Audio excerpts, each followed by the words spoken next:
Well, good morning. How are you? Can you guys give me an audio check, please? Make sure everybody can hear me.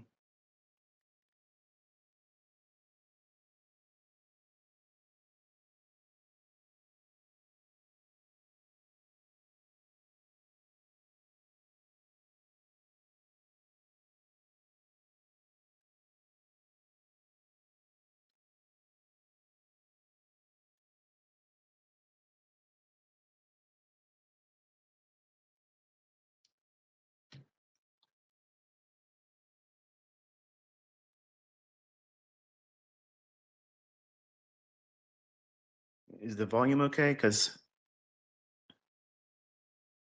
I'm not sure if you guys. Okay, I'm starting to see some of you. All right.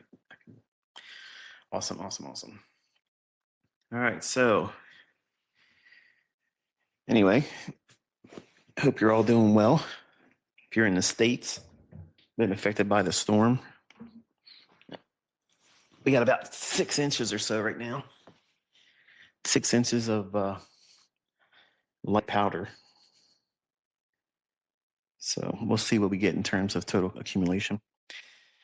Obviously, as the title suggested, nothing here is going to be trade related. So if you're like a purist, you're only interested in what I have to talk about in regards to the markets and whatever, it's probably going to be very boring for you. And I promise I'm not going to be here very long. My wife's in the other room and she asked how long I'm going to be. So we're probably going to catch a movie or something downstairs in the theater. So I just wanted to touch base with y'all. I will say this in regards to like the gold market and silver. I'm not sure what Twitter Space Kit and company were doing. I joined in. I talked about. I was talking to somebody. I don't know who it was exactly. And forgive me. I don't mean to be somewhat of someone trying to just dismiss or whoever it was. Is I talked to a lot of people when I'm on those things, and I don't remember who exactly it was. But he's got the recordings. I'm sure you guys can go take a look at it. He's real good at finding out where things were said in the past. So I talked about how, and also during my mentorship when I was doing paid mentorship, which I'm not doing, by the way. I've been getting a lot of folks emailing me saying, I just spoke to you on Telegram and you didn't. I'm not going to talk to you in direct message. I'm not going to do that. So as soon as someone asks for money, you know that that's a scammer. I'm not going to ask for your money. So I talked about how silver and gold were going to be at these levels.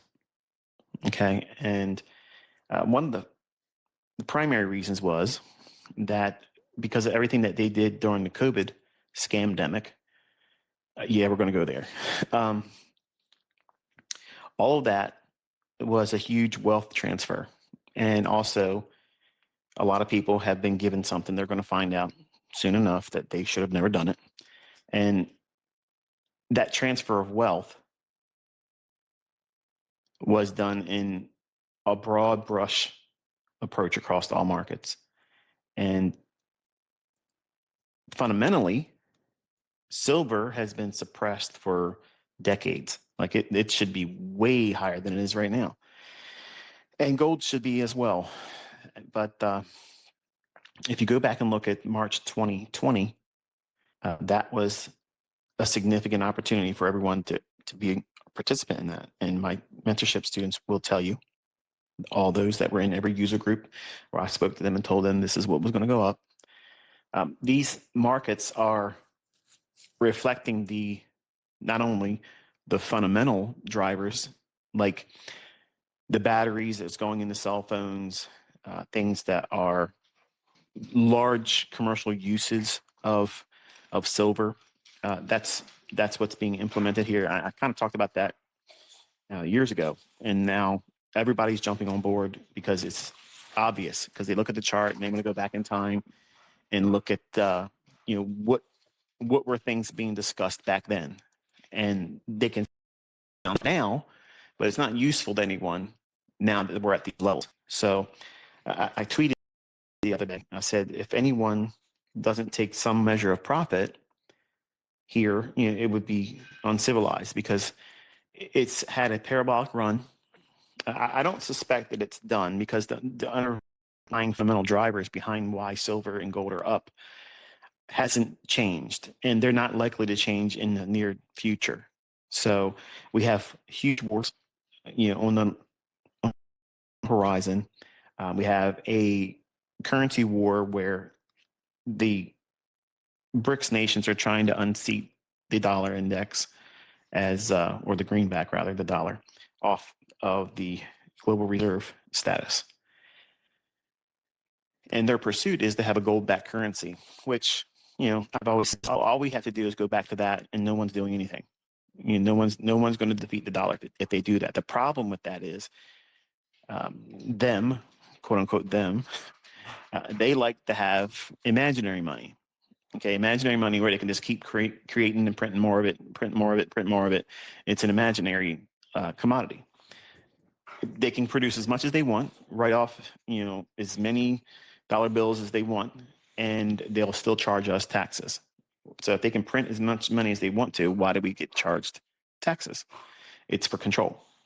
So the idea of silver being topped here or gold topping at 5,000, can we have a measurable retracement that's technically sound in both of those markets? Sure, absolutely. I would not in any way, shape, or form try to predict a top or market. I went on the record with Bitcoin, and I know a lot of you like to have fun with me and rib me, and I rib all you back there in the crypto markets. But my students will tell you that I've called every major run in Bitcoin, up and down. Ultimately, yes, I have not changed my mind. It will ultimately go to zero. Okay, it will go to zero once you find out what's eventually going to materialize. No one will want it. Okay, I'll just say that. Okay, and there's better moves and better markets than that, and I think it's seen its best days. And I said that the highest it would go is 126, 127. That's 127,000, by the way. And you look at your charts and you see that. Go out there and fact check me. Ask my students to see if I said that or not. Okay, because these are things that I said behind a paywall, and some things I talked in public, but this I know for certain I said. And I don't think that silver's done. I don't think that gold's done. But I do believe that we're going to see a banking crisis, because not only is there one bank that now is being talked about where they are holding a heavy short position, and the Fed had to come in overnight and bail them out. They had a margin call that they didn't answer, and that's problematic. So I got about $25,000 in that bank that I intend to take out this coming week.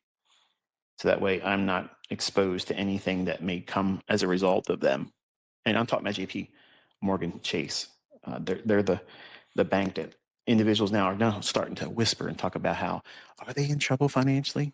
Are they? So if the common people are talking about it, when I say common, I mean, just like when I look at YouTubers that are quote unquote mentors, traders, influencers, all the people that have a following.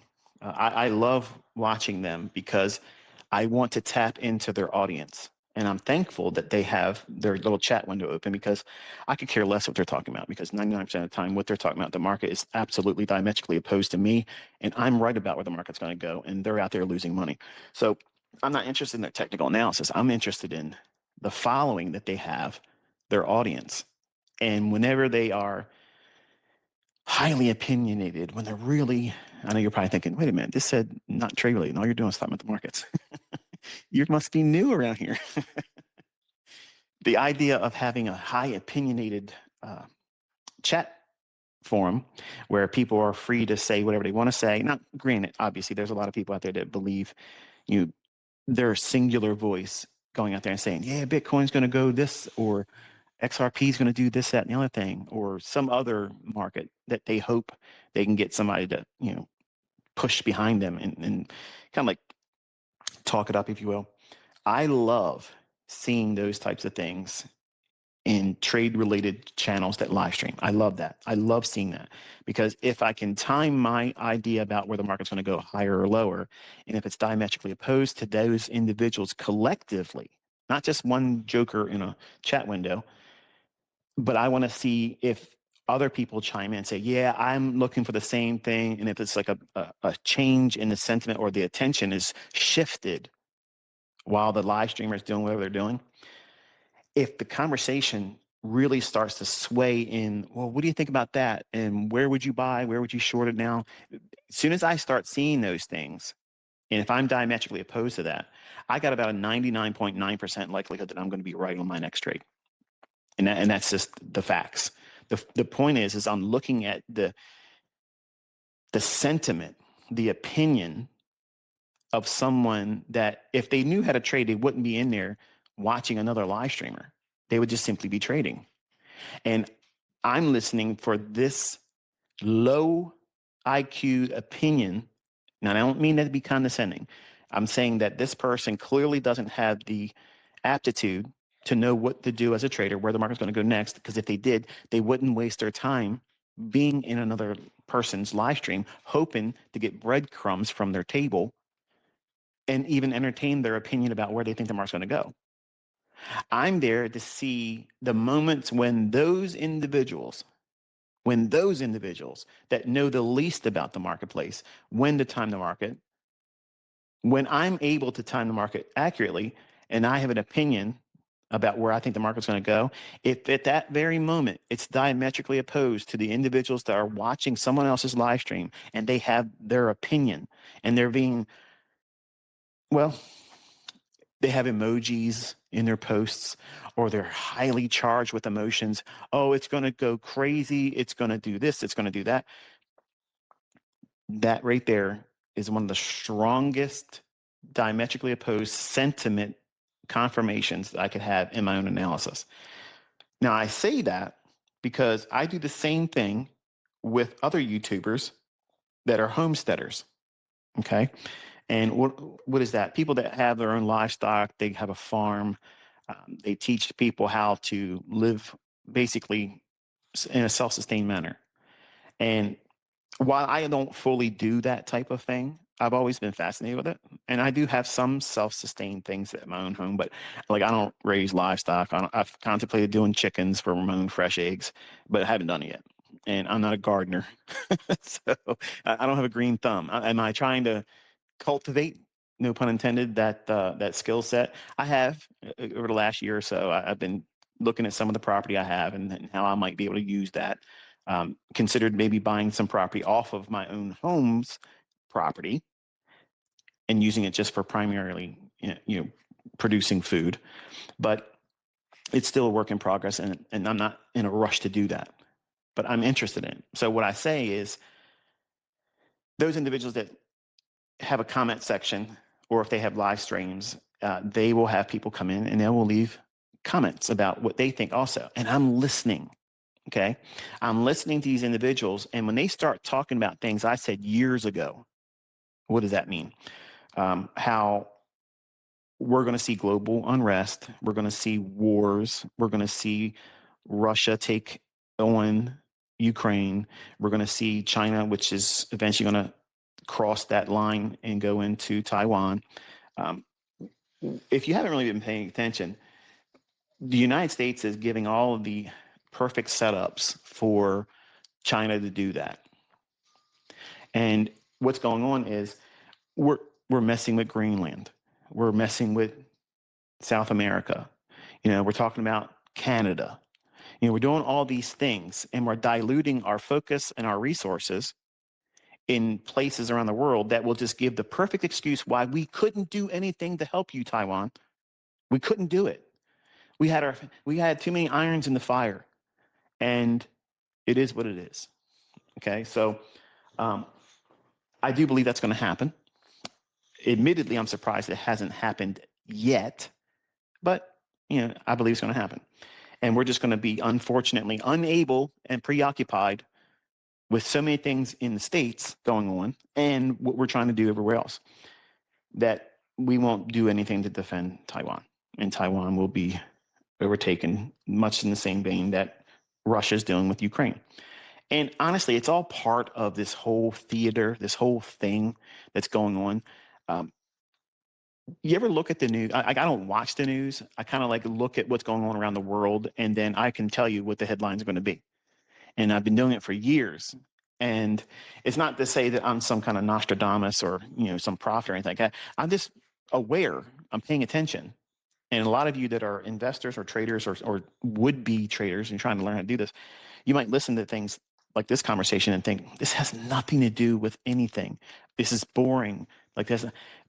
But if you don't think about these things, it's going to be these very things that's going to wipe your account out, because you won't know the cause and effect of all of these things converging to create a perfect storm where the markets will just basically just crush you. There'll be moves one directional and it's over. Like your account's gone and it's done. And I believe that when individuals in these homesteaders comments are finally talking about the things I've talked about, then either we're going to see the next level of authoritarianism, or something new is going to start becoming the developing focus to keep people talking and distracted and not diverge, but divided. So there's a few homesteaders I like listening to. I like them as a personality, and a lot of them are self-professing Christians, and I kind of gravitate to those types of people too, even though they don't believe what the Bible teaches. Many of them, it's like the Southern Bible Belt believers.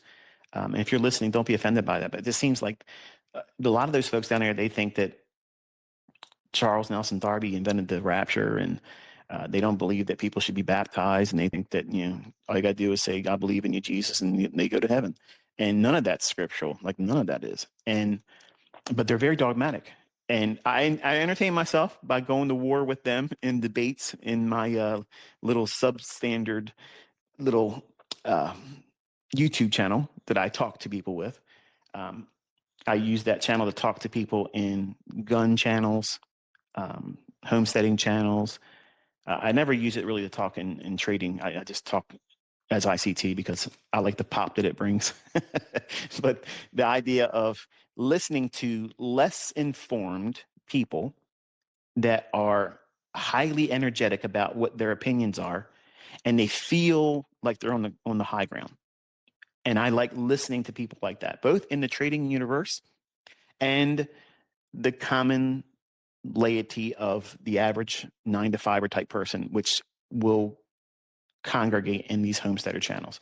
They're down to earth folks. They're just, plain Jane like anybody else. They put their pants on just like anybody else. They're not trying to be mental giants, but what they believe in wholeheartedly. And they don't bite their tongue when they have an opinion. They say what they want to say, and they mean what they say. And that's what I'm looking to tap into. So when I see things like, oh, well, we're probably going to have some problems with the elections. Well, these are all things I said before. I said that these things were going to lead to martial law. And I started seeing it when Obama was in his first term. And then his second term, it started getting heated up. And then he started changing, he started going after the smelters that he wasn't going after the guns. He was eventually targeting the people that makes the ammunition. So you can have all the guns in the world, but if you don't have ammunition, what good is it? A lot of people don't know how to make their own rounds. They can't recase anything. They just don't know that. They don't have that skill. So that had me alarmed, and I started buying firearms because of that. And that idea of paying attention to that stuff, because I was never really political. I never really cared about. I have never voted because I believe firmly that if it mattered, we wouldn't be allowed to do it. And I know some of you are very staunch critics of that perspective, and you'll probably want to come at me for that. And you're welcome to your opinion, but you're not going to sway me on it. Like, I mean, here's the way I look at it. Okay, of anybody that has the freedom to be able to complain about everything. I do, because I wasn't screwed over by anybody that I voted for, and I didn't get screwed over by the person I didn't vote for. So I'm unbiased. See, I'm not on the teams. I'm part of that Hegelian dialect. I don't care, because I know they're on both sides. Our last real president was Ronald Reagan, and you can believe what you want to believe. I don't care. But the bottom line is, I've never had a desire to go out there and register as a voter and vote, because I've always felt, just like the face of communism himself, they don't care about elections. They just care about who counts the votes.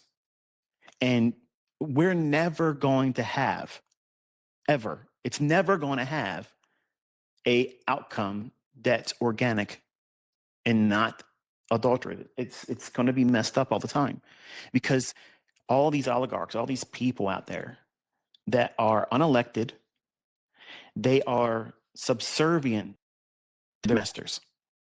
And those individuals are Luciferian. They are the ones that run everything. They are the owners of the algo. They're the ones that do all the things that make things go. They're the individuals that tell the people, the World Economic Forum and the NWO, what to promote and push. They're employees of these quote unquote lords. Okay. And that is what makes this whole world go round. So I'm not of the opinion that, we're ever going to be able to have these types of things, but to lose your mind over it, to go on the streets, and create a situation where you eventually get harmed, or you cause someone else's harm because your energized opinion, that's exactly what they want you to do. That's what they want you to do. When you, as a class of society, when they know that you're looking for a hero, they're going to supply that hero for you. That's what Trump was in 2016. That's what I said on my social media accounts then. I said, I'm looking forward to seeing the election, because I want to see if Donald Trump can be elected. And because he's nothing like this politician, I want to see if that's being in there. Now, a lot of people were like, there ain't no way he's going to be elected. There's no way he could possibly win. And that made it further likely, in my opinion, that it was going to happen. So much so that I came out and said, he's going to win. Like, he's going to win.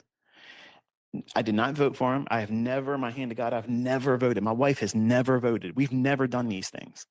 And we're not quote unquote Republican. We're not quote unquote Democrat. We're not independent. We have a lot of conservative views. We don't believe in abortion. We believe there's two genders. We believe that a marriage is a man and a woman. We believe that, that institute of marriage is what it is. You can have whatever deviant lifestyle you want to have, because it's your right and freedom to do so. But I don't believe it should be forced down people's necks, and it shouldn't be forced on children, because it's deviant, it's not normal. And if you have a problem with that, I don't care. Okay. But that's my view. So you might say, well, that you're one of those Republican conservatives, whatever. Well, whatever you want to call me, it doesn't change the fact that this is what I stand on. This is what my family values are.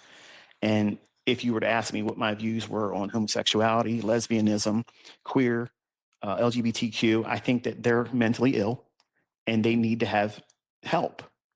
And that's my view on it. But I don't go to the ballot box and try to shove that perspective on everybody else, because I honestly don't believe that that's going to work. It doesn't work. Those individuals that live that lifestyle, you can't really reach them. So I don't go out of my way to argue with them. I don't try to belittle them. But I get a lot of people asking all the time, what's my views on this? What's my views on that? If you know me, I've been very upfront about it. And I've said it here again, where if you like me because I'm a mentor to trading, but now you're offended because you live a queer lifestyle or something like that, and now you want to hate me or want to come at, whatever. That's not going to bother me.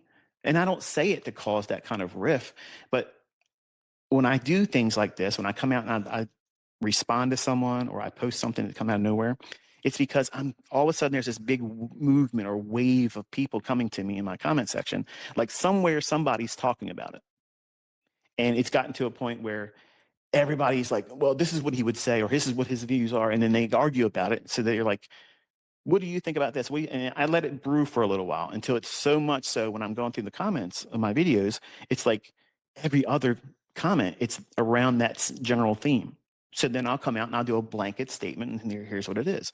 So my point in saying all this is that you're seeing them getting ultimately what they want. Them is individuals that are running everything, not just in the United States, but in every country. Look what's going on over in the UK. I facetiously made a post, and I said to my UK friends and pupils, tell me what your thoughts are about getting jailed for anything that you might say that would be contradictory to what the thought police over there in the UK would have you live under. Because that's what you're under now. You have the thought police. You don't have freedom of speech. And I already seen the division in the comment section about that, where people come for, oh, it's not like that because it's this, that, and the other thing. Man, some of you are so gullible. Some of you are so indoctrinated, institutionalized by these individuals that have shaped your mind. And you let your children go to these indoctrination centers that they call schools to get further along the program than you are. That's scary to me. That's frightening because you don't have independent thought and you don't have the freedom. You don't have, well, some of you don't have the safety to speak freely anymore. Do I think that people should be able to make threats against other people? Absolutely not. There's no reason to do those types of things. But I believe that we should have the right to be highly criticized, both giving and taking, but not have physical harm or threats like that brought to us. And our leadership shouldn't have those things either. We can look, like, for instance, like a Chuck Schumer. Okay, every Democrat. I mean, I can't find one redeeming individual in the Democratic Party now at all. Now I'm 54 in August this year, and I can tell you, I was raised with an uncle who literally had a lot of inspiration in what I do as a man, what I do as as a finance thinking individual. He's the first person to talk to me when I was in my early teens about becoming a trader. He's always been a Democrat until Trump. But I'll be honest with you, Trump's never changed teams. He's always been a Democrat. He just said he was Republican. And the things that he came out and did in 2016, his term then, was just basically getting in the position as a breaker. That's what he was. He was a breaker. He broke the status quo of what people thought about politics. He was using his influence as someone in the reality TV type thing. And his name was obviously, synonymous with money, regardless of what people think, oh, he put this company into bankruptcy and he did that. Folks, listen, when companies no longer are profitable, you allow them to go into bankruptcy. It doesn't mean that you went bankrupt, but that's the level of lunacy and financial illiteracy that most people in the United States illustrate by having that same mindset. The guy's worth billions of dollars, okay, but yet they think he's broke. He's part of this whole thing. He's part of it. That's what I wanted to see in 2016. I wanted to see how he conducted himself, what decisions he made, and how his interactions with the public and the average person would culminate into results that either improve the overall efficiency as our country, because our country's it's a business, regardless of how you want to look at it. It is a business, and someone that understands business, they're going to be more equipped to be able to do that. And when they do that and they run our country like a business, it's efficiently ran, the markets will run efficiently because it creates commerce, it creates business, it creates trade, it comes with revenue and income. And everybody can find opportunity very, very easy. Now, contrast that, his first term, even though lunacy was all over the place, okay, riots were all part of that first term. And then when the Biden regime came in, because they stole the election, and I dare any of you to say it didn't happen because they literally are finding proof of it every single day now. The point is this: where were the riots? None. None. So we're back into, here's Trump. Everybody's expecting 2016 Trump again, expecting the market to be crazy good again. What do we have? More lunacy, more nutsos, more division, more fighting in the streets, more we got to get out there and do something. You're not going to do anything but get yourself in trouble. That's what you're going to do. That's what you're going to do. Okay? The markets are no better with him being in office now. In fact, it's come to a screeching halt. Look at the dollar. Look at the indices. They're in this big block range. They're just grinding people down, grinding accounts, grinding people's patience. They know that your hopes and dreams were on him being in there, elect again, and then okay, we're going to have our well-oiled engine, come to life again, and everything's going to be easy. It's going to be salad days again, and they're strangling everything. And the only thing that's moving is the metals. They're the only thing that's moving right now. Very, very fluid, one-sided, one-directional, and it's several things going on there. Number one, it's a precursor to another world war. It's a precursor to a banking crisis. It's a precursor to the common folk being fearful. When we as traders, we care about the ebb and flow of the marketplace. We have a finger on the pulse every single day, whether you're a day trader or not. If you're in the market and you have any skin in the race, you are trying to always get a fixation of what is the market doing today? What is it likely to do tomorrow? Where is it heading in general? Is it good? Is it bad? Are we in inflationary, deflationary? What are we looking at? Because we have a vested interest in the outcome. But because we're Main Street mentality, Front Street, the average person that doesn't have a 401k, they don't invest in stocks, they don't trade futures, they certainly don't have any cryptocurrency. When I'm watching these homesteaders channels and I watch these people come forward and they have these asinine, ass backwards opinions about what they think their markets are going to do, like they were all saying that silver and gold were topped out. And that's when I came out and said, they're getting ready to really go up. And it's going to go up a lot. Because they think tops form when they go to high prices. But they don't understand the dynamic behind what's making gold and silver go up. There's a huge underlying engine underneath these markets that are going to propel them higher. Gold, when the BRICS nations said that they were going to have a gold-backed currency and all these nations started signing on to it, that is a formidable challenge for the dollar. And I've said this before. I said it when I was in my mentorship. I said, it's kind of easy, really, to topple the dollar. And it's to do what Putin and China's president have been working on. If you get a large body of countries to say, you know what, we don't like the U.S. when they, come after us because we don't want to do what they want us to do. All of a sudden, we have to have a regime change in our own country.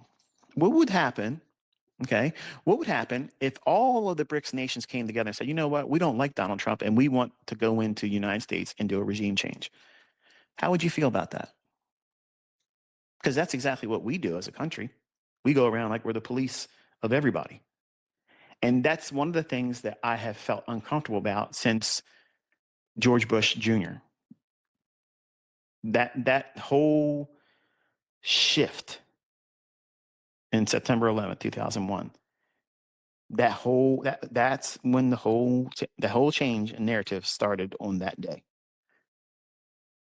Now, one can argue and say, well, there was things before that when JFK got knocked off and when this and that and the other thing. Yeah, but it really became obvious in September 11th when those things that we watched take place. If you were alive then, you know exactly where you were that day. You knew it. Something was wrong. Something really, really bad was going on. And I wanted my entire family immediately home. I knew in the pit of my stomach that things were definitely wrong. I watched that second plane hit the building live. I came home and saw the first plane hit it. And I was thinking to myself, well, it must have been one of those small planes. Somebody just unfortunately had an accident and maybe had a medical emergency in flight and it hit the building. But then when I watched that second plane hit it, that was weird. That was like what am I looking at? Because at first I thought it was a kind of like a commercial for a movie. And then when I turned the volume up, because I just dropped Cody off at school, and I was sitting with a guy named George Lutz, who I was teaching how to trade. And the market didn't open up. And I remember telling him, because we were talking through internet relay chat at the time, I told him, I said, listen, obviously I don't know what to tell you today, but I have things I have to take care of. Like I have to get my family safe, and that's where my mind's at right now. I'm stuck in a trade in SPOOs. The market's not opening, and I got things to do. I can't talk to you. And that's when my anxiety really ramped up. And I was a victim to the news. I was a victim to all that stuff. And they would have every day this terror threat assessment, code red, code orange, code yellow, and every other day they would say, oh, the threat level's raised up. And they were basically selling pharmaceuticals. You can go back and look at the pharmaceutical industry and see the sales of all of these anxiety medications, depression medications, all of them go straight up parabolic from September 11, 2001. So what they were doing was they were cultivating this perfect test tube environment where individuals were placed under great deals of stress. So not only were we going over there and stealing oil, we're over there doing all those things, but we're also victimizing our own citizens through abuse, mental abuse, in the hopes that they will go to the very drugs that they're going to profit off of too, big pharma. So how's that any different with the COVID stuff?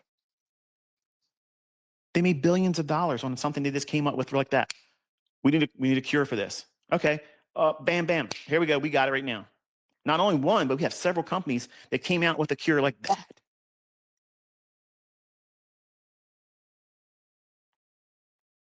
But yet none of them have a cancer cure. And there's so many things you can look at and say, you know what, let me take a step back. Okay. And let me just look at the facts about what these things suggest. Who makes the money? Where's the money coming from? What's the dynamic between that? Somebody has to pay. Well, what's the surest way to make somebody pay? You're going to die unless you pay. You're going to die unless you allow us to take some of your freedoms and liberties away. And now when you get on an airplane, you got to get molested. When's the last time we had a hijacked plane? But yet when you go there, you, your wife, your husband, your children, all getting felt up by strangers for what? You already walk you through a metal detector. Why are they feeling you all up? It's control. It's to take away your sense of identity and I am sovereign. I'm my own person. You don't. There's boundaries. You don't touch them. You don't go past this threshold. And they're conditioning people. They've been conditioning people for years to take less and less of a role of an opposition against some of the things and most of the things you're seeing today. And they do it gradually. That's what they've been doing for such a long time. Take things slowly. That way, you don't resist it that way. Because if they would have come out and said, here's what's going to happen, we're going to put you in a very low population. Most of you aren't going to survive anymore. And you're going to be subservient. And you can't make money. You can't own property. And you will do whatever we say. And if you don't like it, we'll just euthanize you. Who's going to sign on board with that idea? Nobody. But go back through history and see how everything is marching to that tune. And when they tell you who they are and what they want to do, you should believe them. When they tell you you're not going to own private property and you're not going to have vehicles and you're all going to be inside of a smart city, that sounds like the fifth element. Everybody's in their little cubicles, their little hamster boxes, and you don't own it. You rent it. And if you want to travel, everybody does mass transit, and everything's going to be within a 15-minute distance. And if you don't follow the rules, you get punished. You're going to have a social credit score, all these things, universal basic income. They've destroyed the whole idea of college. I'm convinced that when I was going through it, that was the last years where it was really meaningful.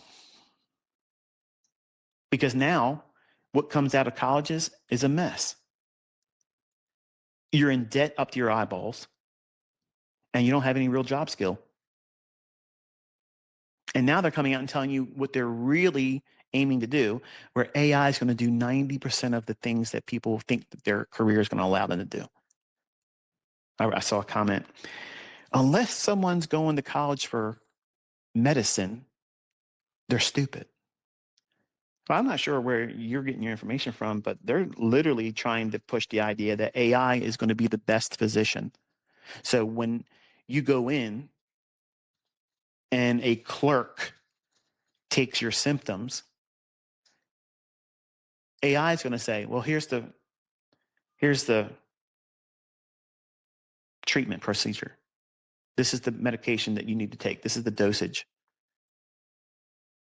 So they don't have to pay these high salaries to physicians anymore. AI is going to do it. And they trained you to accept that type of thing by having this online medical website. That's the worst thing they ever did. That was the worst thing they ever did. Because now, if you weren't a hypochondriac, you are now. I'm having this weird sensation in my left arm because the last time I heard someone talk about sensations in the left arm, it's heart attack or stroke. Let me go in here and see what this website says. Well, if you're having tingling in your left arm, dizziness, feeling nauseous, pressure in your solar plexus and chest, you should probably seek medical attention because you're probably having a heart attack or early stages of it. How about you probably have tennis elbow and you're stressing, so you're keeping yourself tense, and lactic acid's building up in your muscles, and you've scared yourself by hyperventilation. You blew off your CO2, and now you're feeling the effects of adrenaline, but not doing anything because you're scared. And now cortisol is racing through your bloodstream, destroying your blood vessels. That body symptom is going to have all those same things. Do you still feel that once you calm yourself down and slow your breathing 10 minutes later? If you do, then you should go to a medical physician. But if it goes away, 99.9% of the time, that's anxiety. I went through all of those things. And for the people that are sitting there shaking their head saying, this guy's going on about nothing, that's because you are a pothead. You don't have any real responsibilities. You don't have any dependents. You probably live in your mother's basement still. You haven't finished school, and you think you know everything, but you know nothing. So you haven't really been tested in the world. So you don't have any stresses in the world. But when people have real responsibilities and they put ridiculous levels of Olympic feats of success goals over top of themselves because they look at people on the internet and they think, I can't live up to that unless I do this, and this. You just fell victim to it. Social media has not been introduced to help us live together well. It's been created to cause division, unhealthy competition. It's literally to keep up with the Joneses. That's the expression in the United States. If you're outside the States, you probably won't get that expression. But for everyone in the United States, we all understand what that means. When you're looking at your neighbor, you're looking at the person down the street or the people in the world that are doing very well, like celebrities and athletes. How are they buying cars and homes, and how are they dressing? Most of the things that they do is contractual. Like when they go to these award ceremonies, you think they paid for that dress or that suit they're wearing? No, they're paid to do that. They're walking billboards, but you're a sucker. You look at this and say, wow, I want to go out there and buy myself a Rolex watch. And let me tell you something, Rolex is trash. Okay. It's trash. They're overpriced garbage. You want a real watch? Patek Philippe. That's a watch. And that's still it's too much money. Okay. But that's a real watch. But you all look at these things and you think, I'm not successful unless I'm stupid enough to spend that kind of money on things like that. The cars that you see them in commercials, they don't own those vehicles. They don't do those things. Most of the time, they have a grocery getter car. Why? Because their financial advisors are telling them, park your money in interest-bearing accounts, fixed income, real estate, and don't waste your money on stupid things. That's the reality. That people with real money and are trying to continuously make good money and not waste money, this is what they do. Now, I'm not saying that people that don't have a business that use that measure because it works, it sells. And I believe that I would be even greater in terms of, a larger person in trading in terms of an influencer, guru, furu, whatever you want to call me. If I would have showed everything that I can afford, I would have been much more well known. But I never wanted to do that. Even at the height, I don't do those things because it communicates the wrong message. I don't want you focusing on those things because those things, which I was doing the same thing when I was younger, I was interested in all that stuff. I chased all that. I was keeping up with the Joneses. If someone bought this car, that car, they want to live in this type of neighborhood, this house, I was telling them, I'm going to do even better than that. I'm going to do this better. I'm going to have a car that's faster than that. I'm going to buy more cars than you. I'm going to do this, that, and the other thing. I'm going to buy the most expensive shoes, the most expensive watches, and real estate where the common folk would be happy to live in just any old house if they said they liked that person's celebrity house. In my mind, I'm thinking, I'm going to buy something bigger and better than that. That's a trap. That's the problem. And when you look at where we are as a society, not just in the United States, but globally, we're past that threshold of money, wealth, and status. Now we're at the point where we're fighting each other, and our day begins with who can we war against with next and new today? How can we conquer more for our team? And where do they go? Right on social media. They recruit. They want to get people thinking like them. And then come out in the streets. That's stupidity. You're literally giving them what they want. Not the nincompoops that are out there in the streets being stupid and causing a ruckus. The people that pay them. You think all those people up there in Minnesota are up there because they love their position on everything? No. They're financed to do that, and they're being paid a lot of money by billionaires because they want that destabilization. They want that because it's going to cause, in their mind, the dollar to tank, and that collapse on the dollar they'll profit from. They're doing all these things because it's financially motivated and it's control oriented. They want more power. These people are already rich, but they want complete and utter control of everything. They want a smaller population, so that way they don't have to worry about elections anymore. Easiest thing to do, cause enough trouble and suspend elections. They have a reality star over there in Ukraine doing that right now. It's been like that for a while. He's an illegitimate president. Just a couple years ago, he's prancing around with pleather pants on and high heel shoes as a goofball. And now he's supposed to be taken serious as the Ukrainian president. Like, we're in clown world, folks. Clown world. And Putin literally came out and said something, or I'm not sure if he said it, but it was a post I saw, this morning. He said the Western world, their problem isn't what they think it is. It's the fact that the people that are in power are drunk on power, and they want just that. And that's where the real problems are. And he nailed it on the head perfectly. That's the truth. That's the truth. And I don't see a way out of it for the United States. I don't. I don't see what we have is broken. It's broken. I have no faith in the elections. I have no faith in not one senator on either side of the aisle, not one of them. All of them are tainted. All of them. All of them are. They're all on the take. They're all profiting from it, because if they didn't have something to gain from it, they wouldn't have supported a lot of things they've done, or they wouldn't sit back quietly and just not participate. They're just going along with it. And that, to me, is very problematic. And we are slowly being funneled into the same types of things that you're seeing in the UK. You can't speak your mind. Let me tell you something.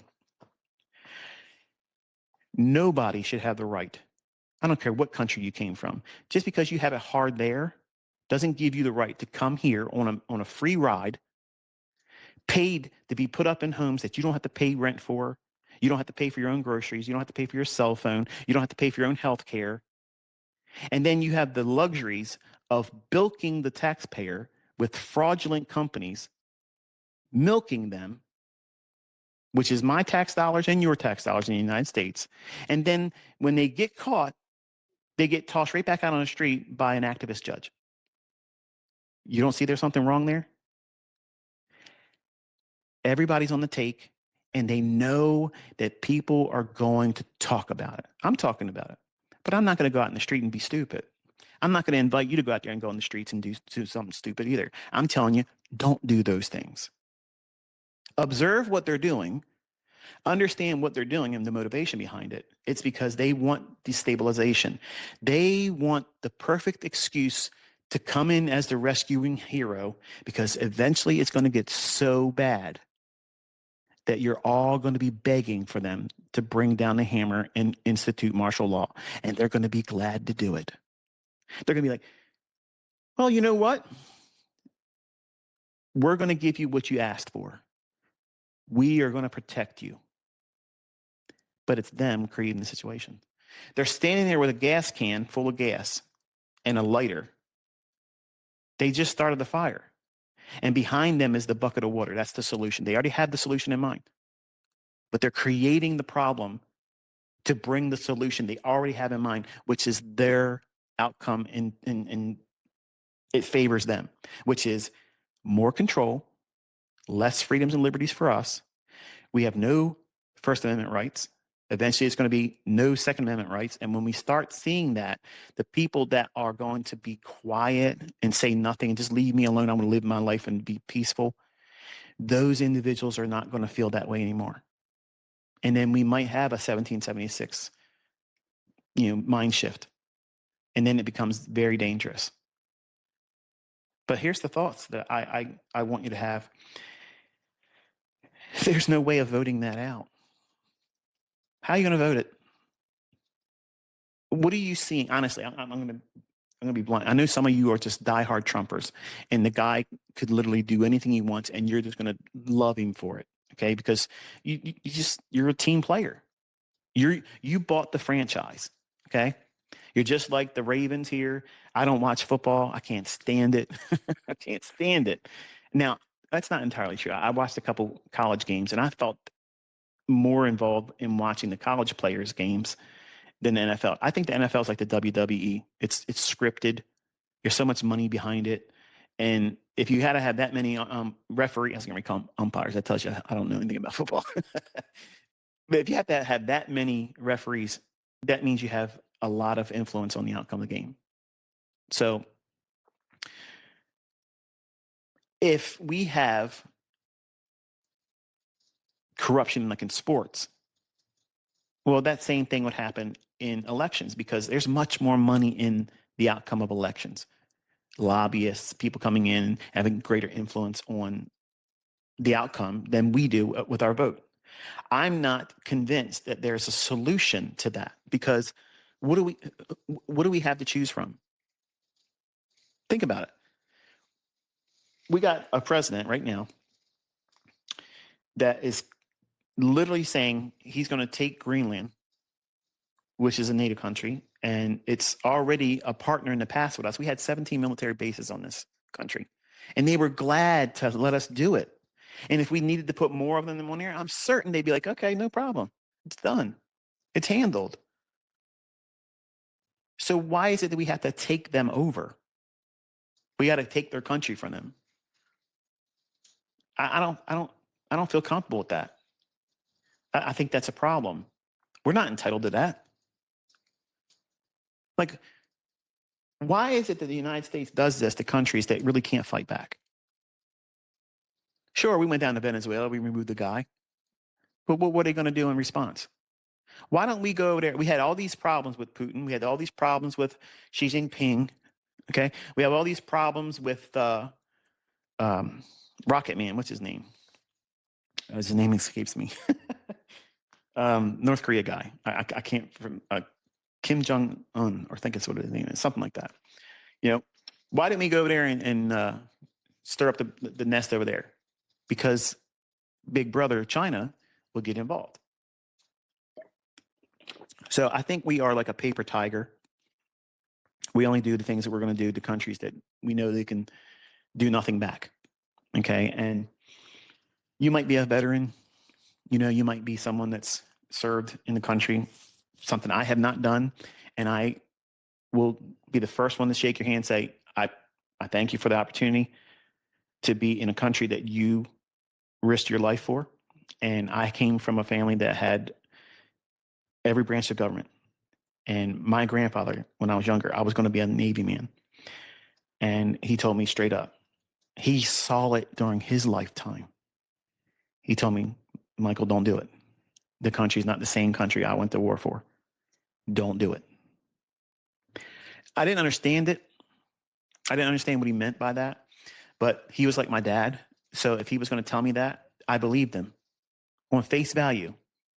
I gave him the authority in my life as a father figure. And when he told me these things, I said, well, he wouldn't tell me anything that wasn't for my best interest in mind. And he didn't go into detail, but he was in World War II. He was out there on a battleship. He watched the kamikazes literally coming down. He could see their faces screaming before they hit the deck and blew up. He saw that. And he saw his friends scared to death. And he thought he was going to die many times. And here's that man, big, burly man, that everybody in the neighborhood knew about. If he was in the bar and you got somebody new in town that would come in there and want to stir up some trouble and run their mouth, he'd stand up and tell them, shut your mouth or I'm going to put your ass on the floor. And if they didn't know who he was, they stood up and then they got knocked down. They knew not to mess with Floyd. Don't do it. So Here's that same man telling me as a young, impressionable, early teenager about ready to graduate from high school when I'm like, Pop, I'm gonna join the Navy because I wanted that attaboy, I'm proud of you type thing. I wanted him to tell me I'm proud of you. And I thought this is the surest way of doing it because he's a Navy man, very proud Navy man. And to hear him talk about his other, fellow Navy people that that brotherhood that isn't just limited to the Navy. My dad was a Marine, I had an uncle that was in the Army. To see them, how they look at other individuals in their branch, and they have respect. I mean, there's a lot of bull crap that goes on there. They josh the Marines all the time. The Marines josh everybody else. But honestly, anybody that serves, they have respect for anybody else in another branch of government. And to me, that's a brotherhood. Unless you're part of it, you just don't understand it. But I seen it in the way my family conducted themselves.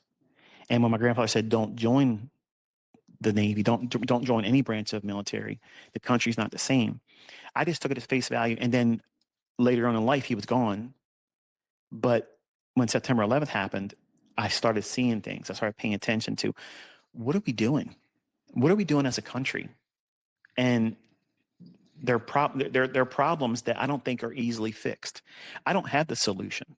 I don't think anybody else has that solution either. I think we've crossed that line that you can't come back from, and it's just going to get perpetually worse as it goes along.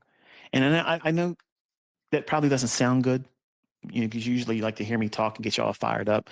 You're going to be able to conquer the world in trading, blah, blah, blah. Maybe you won't. Let's just say that you don't.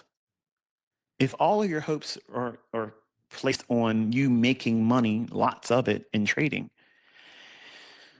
that's a little bit myopic in my opinion, because there's other things in this world besides money. There's a lot of things that people are just not aware of that brings much more happiness that you think money will give you, and it doesn't. I'm a rich man, and I can tell you, money doesn't make me happy. If I wanted to be happier, I could sell mentorships, I could over leverage accounts, I could be going there and bilking all these funded account companies under aliases. Okay, I could be doing all that stuff, having lots of fun doing that, but that doesn't make me happy. Living content, knowing that I don't have to do anything. Like, I don't have to do anything. Most of you have no idea what that feels like. It's very liberating. Hang on one second. I got to disturb my little girl here. She's snoring like a lumberjack here. Hey, little girl. I can't edit your snoring out. I'm live here. All the YouTubers are going to be upset because that's in there in the background. So I think that, let me make sure I'm getting close to the microphone here. I think that, we're in for a real ride here. And to hear things like Trump saying, maybe I'll do another third term. And you think he's joking around. And initially, I thought he was joking around too, like he's trolling. But then when he starts talking about things like, we don't need Congress anymore. Since when? Since when we don't need that? That's the way things are done. I don't like the people on both sides of the aisle. I don't. But our way of government and the three branches of our government are the way things are. And just like I don't think activist judges should be allowed to remain seated, they should be impeached, they should be removed, they should be held accountable. If someone's grossly guilty of something that's criminal, if they let that person out and they go and do something equal or worse, they should be held accountable for that. Not just the person that did the crime, but I think they should be held accountable for that. The idea of placing all of these opposition judges, that was started during Obama's tenure as the president. the illegitimate president, the Kenyan, because that's what he was. That's what he is. You know, the guy that's married to Michael, my Michelle. Yeah, how about that? Um, he put all that stuff out there, and you've seen how effective it was in causing the excuse why certain things couldn't get done that everybody was hopeful for in Trump's first term. And then when the beast that was and was not and shall be, I mean, Trump, by the way, when this person was elected in 2016, he failed to get there in the office again in 2020. But then he made his way back in there. So now everybody was expecting what? The same thing, just a sequel, but more of it. What do you have? Where's all the no more wars? I don't see that. I hear about new wars happening all the time. We're literally going in there in other people's countries and taking over their country. When is it legal for a president to go into another country and say, okay, I'm going to take your oil and it's going to be better for your people that I'm taking your oil and I'm taking the money and I'm putting it in an account, offshore account, in my name only, and I'm going to oversee what we're going to do with the money. Does that sound kosher to you? Like, I'm going to be honest with you, that's kind of weird. Like, it feels like I woke up in another dimension where there's no sense at all. Like, we're in Looneyville here. In no timeline ever has that ever been something that would be viewed as, oh yeah, that's only up and legal. It doesn't make any sense to me. And people are just walking around that are supporting Trump. They just think it's okay. And I think they have been beaten into submission to whatever that man says is the truth. Whatever that man wants to do, it's okay and justified. And any president, male or female, regardless of the background, whatever side of the aisle they're on, they have to be reined in. They have to have some capacity of control over top of them. They just can't do whatever they want to do. That's lawlessness. That's lawlessness. And if the person that's in charge is conducting themselves in a lawless manner, what message is being conveyed to the citizens of the country?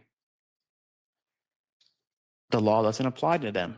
So if it doesn't apply to the highest person in our country in terms of commander in chief, if they're not subject to the law, then what are the people, the citizenry, going to think about themselves? That they are not underneath the law either.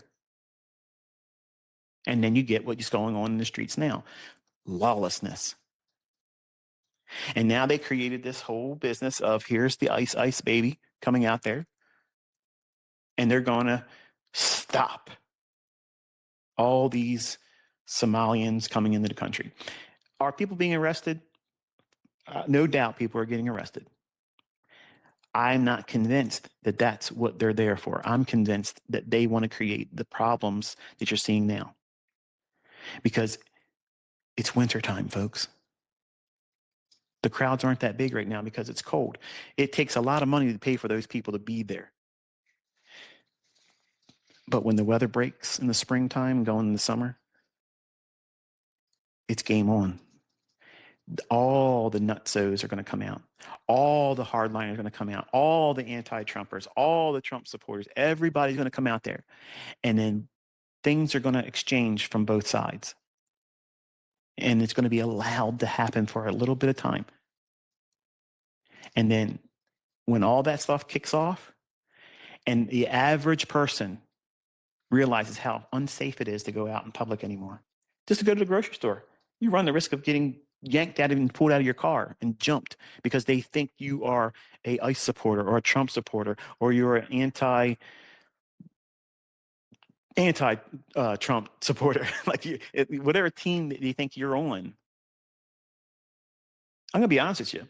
I don't care what side of the aisle you're on, what you believe. If you stand in front of my car and you think that you're going to do anything with anybody in my family in that car, you think that you're going to do that, you are a speed bump to me.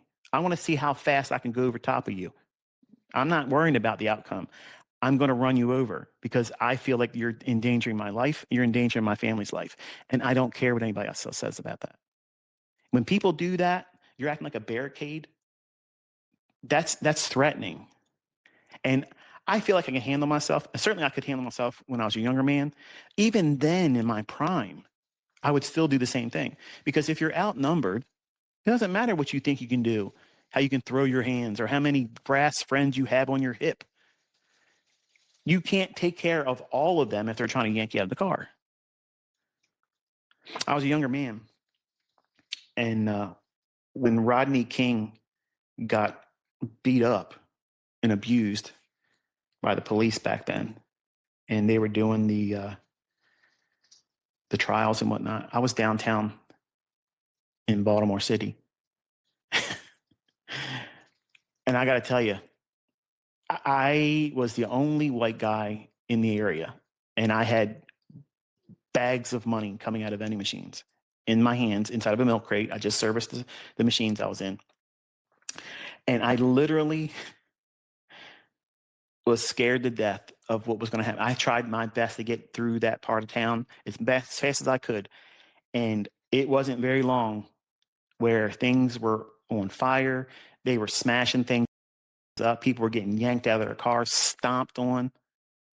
Man, I was going up northbound on 83. I was so thankful just to be out of there and heading back to Owings Mills, Maryland to drop my truck off, let my boss at the time take the money and cash it out. And then I wanted to go home because I was thinking to myself, it's going to get wild. It was wild everywhere. People were fed up. They were just, they're getting to the point where they're going to pop off. So one man got stomped on, and a lot of the country's states had civil unrest because of that. Maxine Waters literally was jumping up and down cheerleading when a trucker got yanked out of his truck and smashed in the head with a brick. The same woman that said, get in their faces, don't let them feel safe in the public. That's what we have as leadership. That's what we have. So we're being led by leadership that are corrupt because she hasn't changed. She's no better than she was when she was a teenager. She's just richer for it. She does the bidding of her overlords. And I'm convinced that both sides of the aisle does the same thing. How else do these same people always get elected? Like there's nothing to choose from. Where's the fresh blood that's going to come into the country and be good leadership? Because that's what's needed. All these old people that have been sitting around on the tit of lobbyist money, where they get they cause the outcome of these elections. They get what they want. You don't get what you need. You don't get it easier. You don't have low interest rate lending that's within reason, an economy that has a very healthy job market where people are coming in, and it's not just one or two segments of the marketplace, where everybody has a livable wage because we're not getting screwed. Think about it. Not one of these people ever can do anything to make things better, but they keep getting richer, and you keep losing liberties, freedoms, and the noose around your neck is getting tighter and tighter and tighter. And the only thing that changes is the animosity you have for your neighbor because you think it's their fault that they voted these people in, and they're not voting them in. These people are getting in because they're rigging the elections, but they're telling you it's those people that voted for them. So what is it going to do? It's going to cause you to hate that person with the blue hair, the nose rings, the people that have the T-shirts that have "Make America Great" and hats. It's just team mentality, and they take football mentality. They want to take the Pittsburgh Steelers. I gotta make sure. I gotta check myself. Is it Pittsburgh Steelers, Pennsylvania Steelers, or Pittsburgh Steelers? One of the two. Okay, you know what I'm talking about. And the Baltimore Ravens, they're rivals. Okay, I've watched these guys have fist fights over games. Like they're sleeping with these players and their boyfriend and girlfriend with them. Like you can't do that to my man. Like these are grown ass men and they're literally going to war, throwing hands, sometimes pulling out weapons because of a game with an inflated pigskin. And they're running around with tights on, football helmets, and stuff that just doesn't have an outcome that means anything to me. They take that mindset and they place it into politics. And they make it a war of identity. You either identify with my side or you're the opposition. And that's not what our founding fathers had in mind. And I'm convinced that, we're living in a time where you can clearly see that they're not following the Constitution anymore. And it's been slowly being unveiled, if you will, that it's no longer the law of the land. So what is? Executive orders? Because that's not law. And when you have somebody that's supposed to be the commander in chief coming out there saying, we don't need Congress anymore. We can buy your country or we're going to take it. You have a choice. That's a mafia shakedown. That's what that is. And that doesn't sit right with me, man. And I'm being honest with you because I know some of you think, well, it doesn't matter because you don't vote. Or we don't like you because we don't like you. Okay? I get it. All of you have an opinion, and your opinions are valid because that's what you believe. And that's what makes our country great, because we can share our opinions even if they're differing, but it doesn't change the fact that you're entitled to it. I'm entitled to mine. Yours are entitled to be yours. And it doesn't matter. I don't need you to subscribe to the way I see things. I'm certainly not going to subscribe to what I see majority of people do. I'm a contrarian at heart. I want to know what everybody else is doing because I'm the first one in line going the other direction. That's what I'm looking to do all the time. I'm not in the business of going out there and risking my life, my well-being, my net worth, my family, my properties. No, I'm not worried about anything that all these people in other countries coming over here and they do things like that. Listen, I can't stop that. But I have an opinion about why is our country, first of all, allowing it to get to that point. Like, what was Tim Walz and his government in Minnesota doing the whole time he's been in office? Like, you don't know this is going on? And I'm convinced that it's happening in other Democratic states too. Maybe even in all the states. Maybe Republicans are on the take too. Maybe we'll find out later on they're on the same thing. Or maybe they're doing something equally corrupt, but just not doing it through that medium of home health care fraud. Maybe they're doing something else. But we'll never pay this debt back. It's never going to get paid off. It's never going to get paid off. So when a country's on its last leg, what do they always do? They rob the treasury. They take all the money. And that's what you're seeing. You're seeing them go for the jugular and just take everything they can before it dies. And they don't care that it's visible now. They don't care because it's so far gone that you're not going to change it by voting. There's nobody in either side of the aisle that's going to stand up and do the right thing. And even if there was someone that came in, there's too many of them in positions that are going to oppose them. And that's alarming. And that's the reason why I don't vote. That's the reason why I don't worry about these types of things. I live in my own lane. Sure, I have an opinion. Sure, I'm probably going to make a lot of you angry or disenfranchise you as students because I said what I said here today. If you allow my opinion, my personal opinion, that has no bearing on me as an educator in trading to sway your continued interest in what it is I teach. You're a casualty to the very thing I'm talking about. You became emotionally sensitive on matters that have nothing to do with you learning from me about the market. And I don't really need you to learn from me. I mean, I'm reminding you that you are in a position of choice. You have a real choice here. But when you go to the ballot box, you don't have a choice. You have the illusion of choice. You think that you have the choice of voting for one person over the other based on your opinion about how they promise to lead.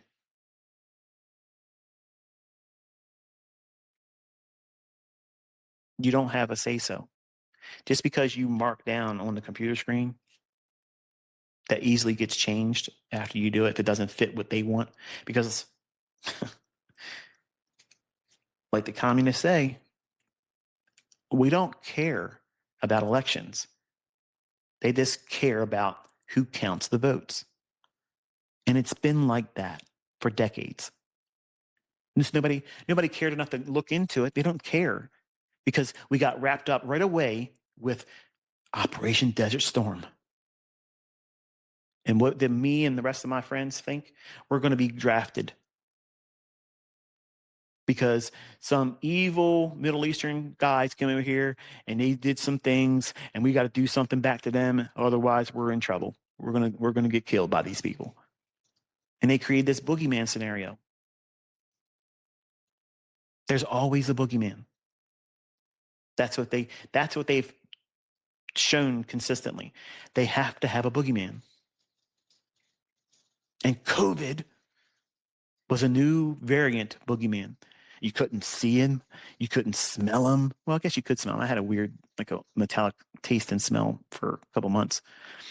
But other than that, you didn't know it was there. And apparently, it had an effective range that as long as you were sitting down in the restaurant, it wouldn't get you. But if you stood up without a mask, you're at risk. It was ridiculous, but it was an IQ test. How many stupid people are going to believe that dumb stuff? And people are still driving around in their cars by themselves with windows rolled up, wearing masks.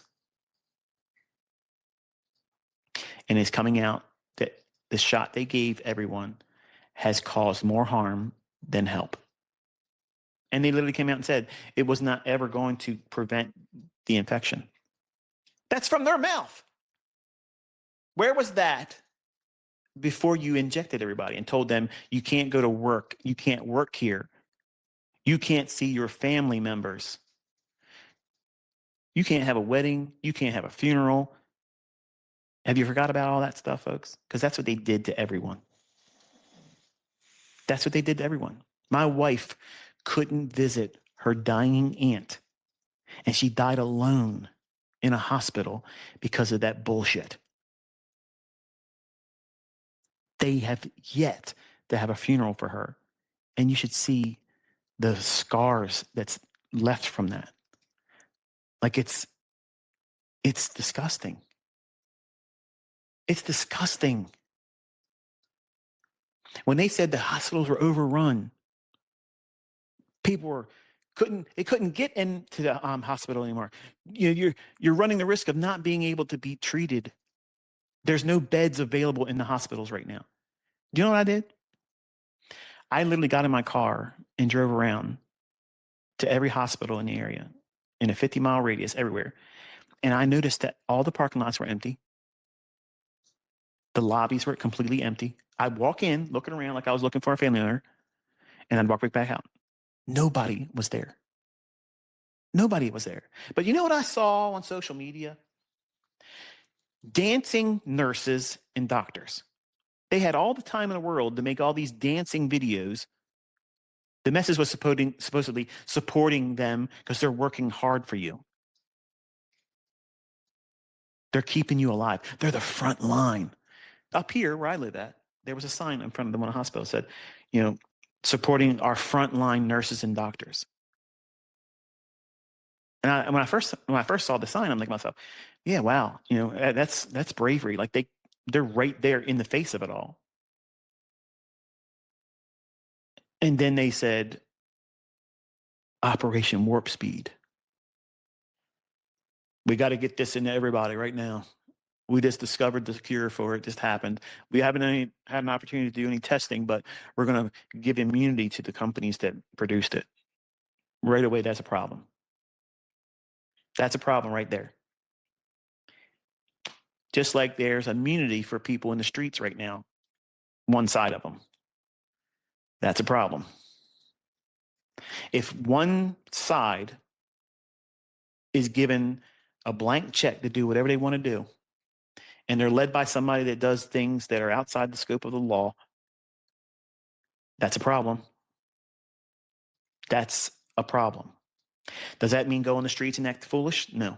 Does that mean uprise and start being nuts? No. It means take notice. Be aware of this because we are on a trajectory that is unsustainable. Something enormous is on the horizon. Huge, huge problem coming. And they're setting all these little fires right now. Okay. All these little fires are slowly burning. And eventually they're all going to be so big that we will not be able to handle it all at one time. And if you have not made your house ready, that means do what you can. Whatever you can afford, whatever you can do to get the things that you need every day, as much as you can, you should do that.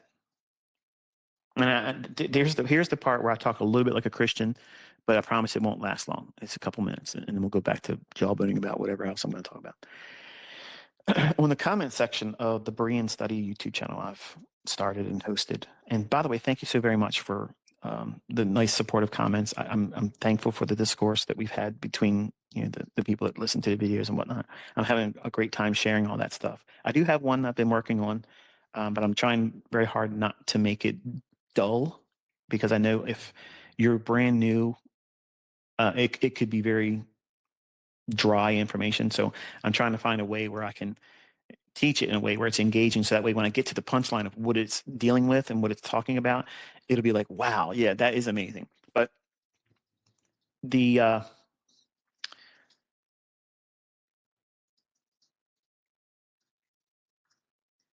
comments are coming to me like this. They'll leave a comment on the channel, but then other people that I guess are a little embarrassed or whatnot, or they don't want to be disrespectful or viewed as being disrespectful. And I have a lot of respect for that. They'll ask me an email. They'll say, please read this email. It's important. It's urgent, urgent, urgent. So of course, naturally, my eyes going to jump to that and say, okay, what's this all about? And please don't abuse that because I'll block you and I'll never read your email if it has something to do with nothing. But usually it's along lines like that, and they'll say, when you say get your house in order and you say prepare and you stock your house up with food and all that stuff, doesn't that kind of like contradict your view of the rapture or the end times and Jesus is going to come back and take his church home? No, it's not a contradictory view. It doesn't have any opposition to that because that event, no man knows the day or hour. I don't know how much of the world going upside down we endure of that and still not be the tribulation. Like that, like we don't know that. I don't know that. So this is how way I live my life. I prepare my homes to have everything that I would need if I was wherever I was at. They have vehicles there. I have resources there. I have cash. I have non-perishable food. I have weapons. I have medicines. I have clothing. And I have lots of extra things in case someone from my family or friends need to bed down with me. So that way, it's not just me that I'm taking care of, but I have enough to take care of friends and family. So I'm trying to be a good steward with what the Lord has given me. And because I don't know the day or the hour, I'm not living in fear. What I'm doing is I'm preparing so that way, number one, I'm making the cost of things way cheaper because I bought things in bulk in advance. And when I do buy, I buy in bulk all the time. So I'm not going out there and paying premium prices on individual things. I buy things I eat. I buy things that my family eat. I don't buy junk food. I don't buy chips and, ice cream and candy bars and things like that. I do get simple sweets because I have young family members like nieces and nephews. If they end up in my home, a kid that's bored or cranky or whatever, give them one little piece of candy, it changes the whole demeanor. So I have things like that, but I don't think that having your house prepared is limited to just what you can have in there in terms of food, water, medicine, and resources. But it's also get your house ready with the Lord. That way you don't live in fear. I don't live in fear. I'm not worried about the things that's going on around the world and think, oh my goodness, when I was 20 years old or so, yeah, that's how it was. I was fearful all the time. I was a weak man then, very, very weak. I was very, very much influenced by what the television was telling me through news. And I could have anxiety attacks all the time just by the opening headline. So one of the best things I ever did was stop watching television. Now, I have 9 televisions in my home. That's not counting the screens that's in my office for trading, just 9 televisions. Okay.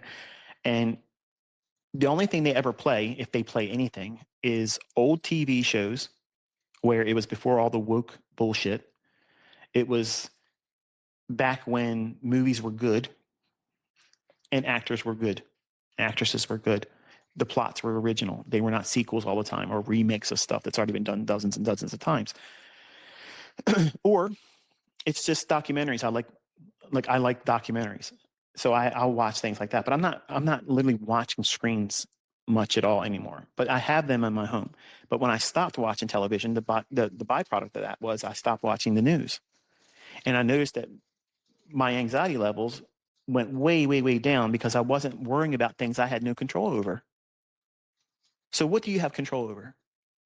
You have control over what you buy and accumulate in your own home and what you place in front of your eyes. The word says, don't put anything that's wicked in front of your eyes. That is not only things that are profane, like pornography, unsavory things, but it's also watching people like that. There's a lot of people I used to watch, I won't watch anymore because they're just filth. Like it's just filth, and it's disgusting. And the only thing they're doing is constantly talking about someone else. Many times it's me, but when they get really, really vulgar, I can't watch that. Like I can't watch it. And if they talk in a way that, now don't get me wrong, I am capable of saying a cuss word. Okay, I know it's hard for you to believe, but I'm capable of saying it once in a while. Okay, and I have to repent for that. But I'm not out here saying vulgar things for the sake of being vulgar. It's not something I want to place myself in the audience of. So when I started removing myself from those types of things, I noticed that it had a huge impact on a positive way, where I don't have the anxiety, I don't have the uncomfortable uneasiness, and it allowed me to think about things on a more wholesome level. And when you're balanced and your life is like that, um, illness is rare. Your, I guess your body allows it. It allows you to rest. You sleep better. You just, I don't know. I guess all around your life just gets better because you're not constantly trying to figure out what the next thing's going to be, and you can't control it. So that's why I'm glad I never got involved in the voting, because when I was younger, I was very, very opinionated, and I had to have my way. Okay, they named streets after me one way, and if you weren't doing things the way I wanted it, I had nothing to do with you. And if I were to vote, like let me put it this way: if I would have voted in 2020, say I was a Trump supporter and I was voting Republican and I participated in it, I would have been, as a younger 20-year-old, 30-year-old Michael, I would have been nuts, raging constantly online, raging about it. And I'm thankful. I'm thankful that God took that interest away from me early on when I had lots of people in my family trying to influence me into being a voter. My Uncle Stan, who, sowed the first seed in trading, in my mind, 13, 14 years old, he was a Democrat, Democrat, Democrat, Democrat. And growing up, um, watching Michael J. Fox on a sitcom and thinking he was the coolest thing around. In that show, I'm a Democrat, I'm a Democrat. So I myself, well, when I get older, I'm going to be a Democrat. So what was I doing? I was falling in line with the computer programming that they do. And that's what movies are doing today. They're sowing this woke mentality, this victimhood mentality. And if you have an opposing view, somehow you're racist, somehow you're a bigot, somehow you're just, you need to be exterminated. And to me, they can kiss my ass. I don't care about your woke bullshit. I don't care about your opinion. There's two genders, and if you have a problem with that, that's your fucking problem. That's your problem. It has nothing to do with me. But no one's convincing me. When everything started, it wasn't Adam and Steve. Okay, it was Adam and Eve. Okay, I don't care how you slice it. Okay, your great, great, great, great, great, great, great, great parents was a man and a woman, and you should be thankful that that's how it was, because that's the only way your relatives, no matter how far you want to go back, whether you're black, white, yellow, Asian, brown, whatever you are, okay, we're all coming from the same two people. Okay, that one man and that one woman. That's how it started. And there ain't nobody better than anybody else because of their race. That's the way it was. I don't care if Adam was black and Eve was bone white. I don't care. Or vice versa. I don't care what their colors were. That's where we all came from. That's where we came from. We all got a little bit of black in us. We all got a little bit of Asian in us. We all got a little bit of whatever it is. We're all mixed up. We're all mixed. We all came from those two people.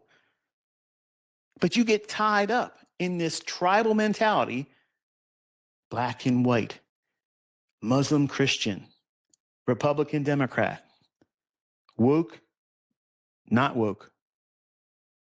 I'm not going to put myself in that horseshit. I'm not going to do it. But I'm not going to make up some nonsense to try to fit in either.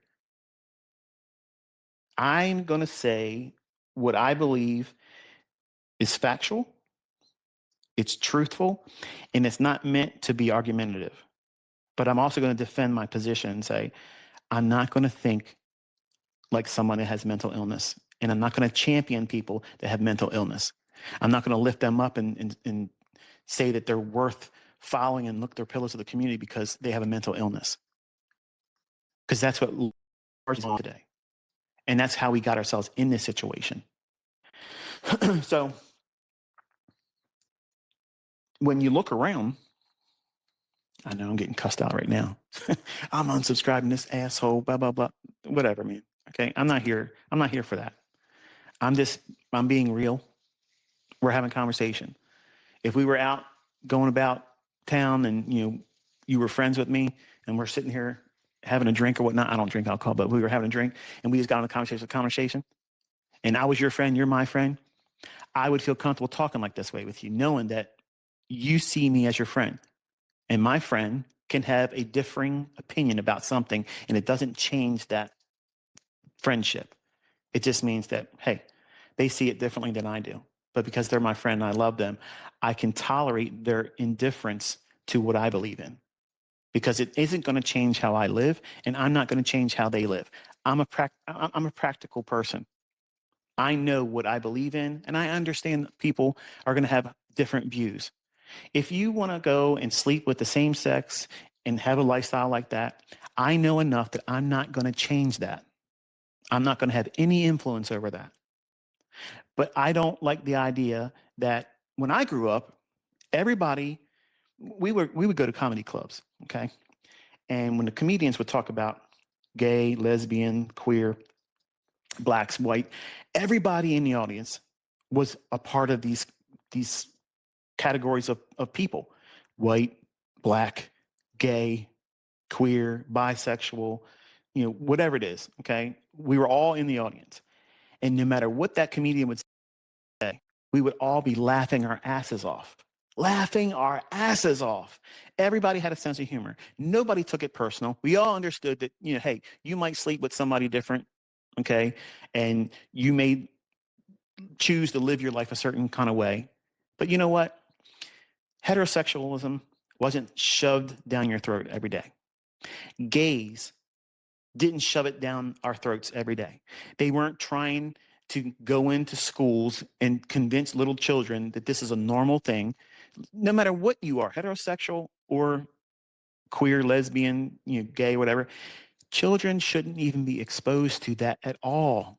Why would you bring someone that young into a conversation about something that's like an adult conversation, sexuality? That's perverse. There's something inherently wrong about that. And in Generation X is what I'm part of. We were the last give a fuck generation. We cared about each other. We could get along with everybody. Okay. Comedians could talk about blacks and the blacks would love it and laugh about it. And they would talk about whites and we would laugh and we'd all love it. Okay. Gays and lesbians would get cracked on all the time and they would be pissing themselves in the comedy clubs right next to us. And we would not walk out of the club afraid that they were going to bust us up upside the head or stab us because we laughed at a joke. Everybody nowadays is so full of shit. They have a problem. They have an inherent problem that's a you problem, not a me problem, not an us problem. It's a you fucking problem. There's something wrong with you in the way you think because your head's too far up your own ass. You have no sense of humor. You take everything literal. You take everything as an attack. And you have no other way of except this is going to be my way. And if you're opposed to that, F you. Something needs to be done to you because you don't look at it my way. And that's what's wrong with today's world, man. Like, the level of entitlement. Like, we didn't expect anything for free. We worked our asses off for everything we got. We worked our asses off. But you today, if you got to wait 5 fucking minutes to get anything given to you, you waited too long. It's 2 weeks fucking late. You should have already given this to me for free. You're an asshole because you made me wait. Man, that would have never flown in my generation. We don't think that way. We didn't think that way, man. It was alien to have that mindset. But that's what you see all around the world today, right now. Everywhere. You owe it to me. The fuck I do. I don't owe you shit. Nobody owes you anything. Nobody owes you anything. But when you elevate these people that think this way, and then you tell them from a position of leadership that you're right to think this way, and get out there in the streets and protest and defend that position, what are you doing? You're weaponizing someone that is literally a loose cannon. They don't see it that way. They see it as, see, our leadership gets us. They understand us. And the people with common sense around them are thinking, what in the hell is going on? The patients are running the asylum now. That's what's going on. Nobody wants to say it, but that's exactly what's going on. And it's meant to destabilize every nation. They're going to bring in individuals. And I'm going to say this, and I think, the students of mine that are Muslims, they already know my stance on that. I'm not going to be a Muslim. You will never convince me to be one. But I can tolerate the fact that you are in that faith. I know I can't, me as a person, I can't change that. If you were asking me, would I love to see you put your faith in Jesus Christ as your Lord and Savior? Absolutely. But like I said, I'm a practical person. I am aware that I have no power and I have no influence to make that happen. That only happens from God, period. But I think that when all the nations around the world are importing Muslims who are by very nature, they're very proud individuals. They're very strong-willed individuals. They're very confident. They think they're right. Everybody else is wrong. And I'm not saying any of this is a bad thing inherently. I mean, they're all, I mean, if you feel strong about your convictions and about what you believe in, then sure, everyone should feel that way, right? I just don't agree with who they believe is God. I don't believe that anything they talk about in terms of the Quran, God, their idea of God, at the afterlife or how you get there, all that stuff. I'm opposed to all that. But I'm not going to belittle them because I don't agree with them. I identify the divergence between the two faiths, Christianity and Islam. But I don't want to alienate them as a student because I'm not here as a preacher. I'm here as a man that's sharing something that I feel gifted. And you came here for that. You didn't come here to learn to be a Christian. You didn't come here to learn my political persuasion, but because I had so many people asking me to talk about these things, that's why we're here today talking about them. Okay. So, but when you start importing the strongest willed, um, aggressive ideology, that is Islam, when you start importing them in all these nations, UK, Ireland, United States, what do you think the outcome is going to be? Are you surprised that you're seeing all these things happen? Because Islam is not taught to its believers to go in and assimilate anywhere. It's taught to take over. It's taught to spread their form of religion, and everybody should submit to it. And if not, you're a problem. You either convert or you got to go. But they're the guests here. Okay? The guest doesn't get to come to the house and set the rules. And in my opinion is, they know this by bringing them in here, in every nation. Now, am I against Muslims, moving into other countries by immigration legally? No, absolutely not. Do they have the right to have their mosques and whatnot? Sure, they have the rights. I don't think it's appropriate for them to be blowing that prayer thing 5 times a day early in the morning. Because I'm going to be honest with you, and this might sound disrespectful, but if that was going on in an area where I lived at, I would have speakers on the roof of my house playing Van Halen as loud as these things would play. And I would drown out that thing. Okay. I wouldn't go over there and cut the wires and do those types of things, but I would literally, Van Halen would be wailing the entire time. 2 minutes before it and 2 minutes past the length of it. That's how it would be. And if that upsets you, go back to the point of what I mentioned earlier. Every one of us has the right to have a differing opinion. You look at me as someone that believes Jesus is God in the flesh, and you don't think that that's true. I don't care if you don't believe it. That's not your belief has no bearing on what I believe. It doesn't. It has no bearing. And I'm aware that my belief has no bearing on you. Which one's intolerant? Which one's tolerant?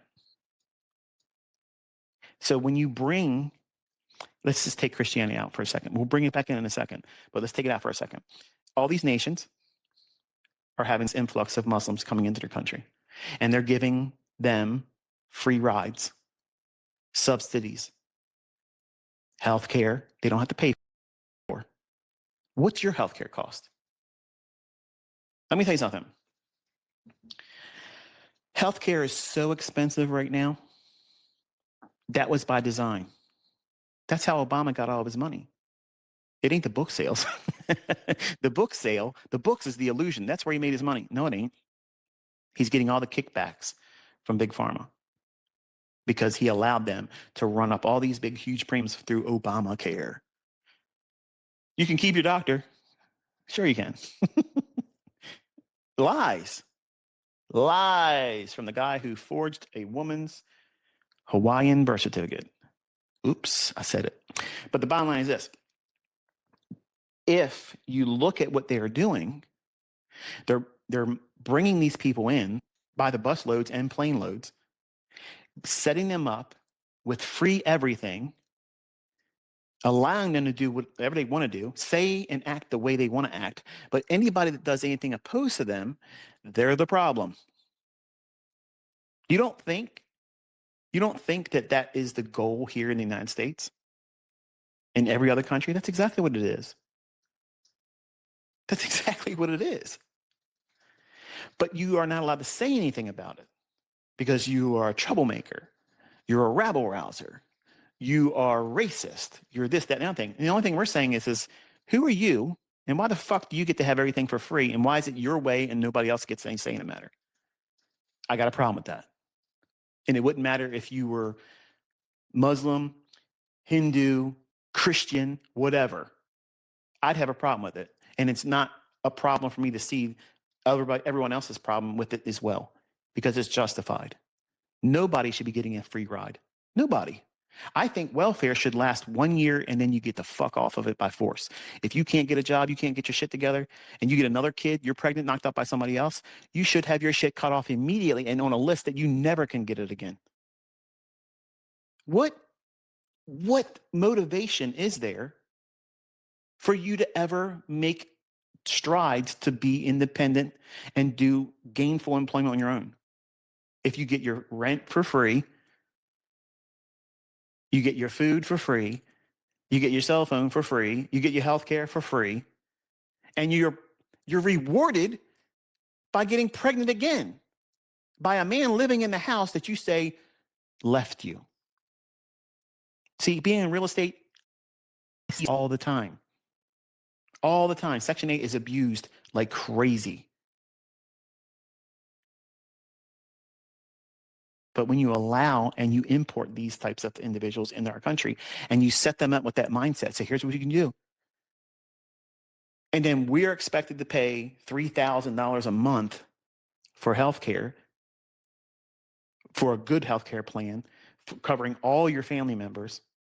And then you still won't have that company pay out anything because you have to meet a deductible of $10,000 a year before they start paying anything. That's some bullshit. That's some bullshit. But they get a free ride, they get to have everything, and they have better coverage too. Come on, man. What is it meant to do? It's meant to have people pissed off. And what are they going to be pissed off about? The person receiving it. So what are they doing? They're engineering class warfare. I hate those Muslims because they get to get everything for free. They're only getting what they're given. They're not taking it by force. They're not taking it by force. It's given to them. Just like the people that abuse welfare here before they started doing that stuff. They're taking what they're given. And they're rewarded to live that way because that's the Democratic voters' base. There's got to be two sides, folks. If there isn't two sides, they can't keep us divided. And that's what it's all about. But I suggested people to read Albert Pike's Three Wars letter. Now, if you research it long enough and deep enough, you're going to see that people are going to kind of try to say it was forgery because it uses words like Zionism and fascism, which didn't exist then. That's some bullshit. That's some bullshit. Okay. That is for you to think, oh yeah, this is contrived. It's all made up, and it's a conspiracy theory. You know, they said that UFOs were real March 2020. They came out and government said it's real. We don't know what it is. At the height of the scamdemic of COVID, they put that out there. Any other time, I'm convinced that the stock market would have crashed on that. But they just threw that out there. And now we have people coming out. They're doing congressional hearings and listening to people in our military with eyewitness accounts. They have video footage. They literally have a Hellfire missile hitting one of these things. It breaks a part of it off. It never misses a beat. It starts following the main piece in flight. Now, I'm not saying ET exists. I'm not saying that. I don't believe that exists. But I do believe it's angelic and demonic. So we're seeing things that we can't replicate that. We can't do these things. We can't move like that. But that used to be a conspiracy theory, like Bigfoot, the Loch Ness Monster, and ghosts and whatever, whatever it is that you want to call a conspiracy theory. We are in a time where most conspiracy theories have now been proven fact. So when you look at the information that's in Albert Pike's 3 letters, what he's outlining is the whole basis of the 3 world wars. And the third one, it pits Christians versus Muslims. I'm not supporting the idea that Christianity should war against Islam and Islam shouldn't war against Christianity. But by its nature, Christians cannot accept what Islam promotes. It can't happen because they say Jesus wasn't God. They say that he wasn't crucified. They're not saying anything that is the pillars of Christianity, his death, burial, and resurrection. I mean, that's it. Without it, there's no hope. And Islam stands up in opposition to that. And it came 500 plus years after the fact. So I'm not listening to some Johnny come lately gospel. I'm not going to hear that. It doesn't make any sense to me. It's too far late. And honestly, it's something that is 100% diametrically opposed to the message and gospel of Jesus Christ. So period. End of story. That's why as a Christian, and every Christian that understands the whole pretense of Christianity would never accept Islam, ever. If they really understood what the word says, they would never do that. They would never listen to any other false god. They would never listen to any other color religion. They wouldn't do it. And Islam is taught to them to say there is no other God but Allah, and there is no this, that, and nothing. Okay, great. But I'm just going to say this. Look at Isaiah 14, and you're going to see there's Allah. Look at the Hebrew, and right there. I will be like the Most High. I will ascend like the Most High. Look at that in the Hebrew. That's Allah. Oops. So yeah, Lucifer has that book. That's it. And I can't subscribe to that. I can't do it. So I don't worship the created. I worship the creator. And when you have the last letter that Albert Pike wrote outlining what the third world war is going to be, the main players are Muslims versus Christians. Now watch this. When you study the book of Revelation and then you study the end times eschatology of Islam and Christianity, they dovetail perfectly. Not because Islam's correct. It's because it's juxtaposition and diametrically opposed.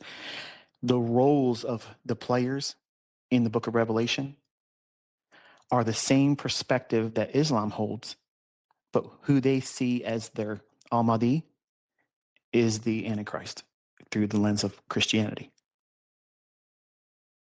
Now, it's too much to go on. There's too much to go on in terms of breaking that down. But I can do this if you want to see it. And it'll be very clear, very, very, very clear why Albert Pike and the Masons have this view of bringing that together, because they're the 2 fastest growing monotheistic religions. Judaism is what it is. Nobody's looking around the world and saying, you know what I want to start doing? I want to be a Jewish believer and start believing Judaism. Nobody's doing that right now. Okay, nobody's doing that. Not in the last 20 years. They're not doing either. But what 2 religions are doing it? Some people are converting from Islam to Christianity. Some Christians that don't know their scriptures are converting to Islam. Vice versa. Okay, but those are 2 fastest growing religions globally. That's not by mistake. It's not by accident. Okay. The book of Revelation talks about things that if you study the original language, you'll see symbols in Old Testament prophecies relating to the end times. And they are all pointing to anything apart from Islam, it doesn't fit. But it fits perfectly with Islam. Now, I'm not saying here's the part where if you are a Muslim, you're getting greatly offended by what I'm saying. In fact, your blood's probably boiling right now. I'm not saying these things to infuriate you. I'm causing you, hopefully, enough interest to research what I just stated. Don't think that you're right and I'm wrong. Don't just, because the Bible says this, and I think it's pretty evident in just the common sense perspective. If someone answers a matter without looking into it, checking the facts, they're a fool. Just because I say something and you think you're right, that shouldn't be the end of the conversation. Or if you're a supporter of me, just because I say it doesn't mean that you should just listen to what I say and say, well, take it on his own merit of being Michael. He wouldn't lie to us about that. I'm a man. I could lie. I could be deceiving you. Don't listen to what I'm saying. Look into it. It's fascinating. If you're a Muslim, it's going to be fascinating for you to look at the end time parallels, but where they break apart, they still fit together in a way where each side thinks they're right, but only one of them is going to be right. Only one of them is going to be right.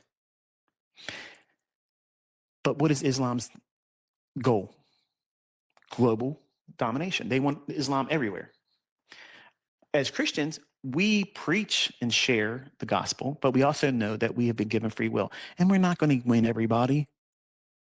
Islam, their mentality is they're going to be everywhere. They want total domination. And that's what that fourth and dreadful beast in Daniel that shows up again in Revelation, that's what it's describing. It's Islam. Islam is in the Bible, but it ain't recognized for the things that Islam wants it recognized for. And a lot of Christians don't even see it. A lot of pastors don't even see it because it's not politically correct to talk this way. Because Muslims, admittedly, I understand, if I was coming at them in a very disrespectful, meant to be demeaning, meant to be villainous, then obviously I can see how, they could be offended. I'm trying to inspire you to prove me wrong. Just same way I did with trading. I want you to listen to what I just said. If you're a Muslim, or if you're just morbidly curious, you're not a Christian, you're not a Muslim, but you just want I want to see this guy be proven wrong. Go in with that moxie, go in with that attitude, that perspective. I want you to go in there looking at it, because when you see it, you can't unsee it. It's obvious, and it's not by accident. See, Masons, I had an opportunity to be a Mason, and once I looked into a little bit more, I was like, hell the fuck no. No way. Absolutely not. Because whether you understand it or not, Mr. and Mrs. Mason, okay, you're worshiping Lucifer. Period. End of story. That's it. You're a Luciferian. That's what you're doing. And you can't serve two masters. The Lord Jesus Christ is the only master. He's the only Lord. He's the only God-man. He's the only creator that was manifest in flesh. That means the angels finally saw him, and we beheld the face of God. You can't serve him and serve who he created, which is Lucifer. And that's what Masons do. That's what they do. Every president has to be a Mason. Did you know that? Why is that? Albert Pike was a 33-degree Mason. And that Third World War, you can see all the chess pieces come together. Where are they importing Muslims in every country? What's happening when they get there?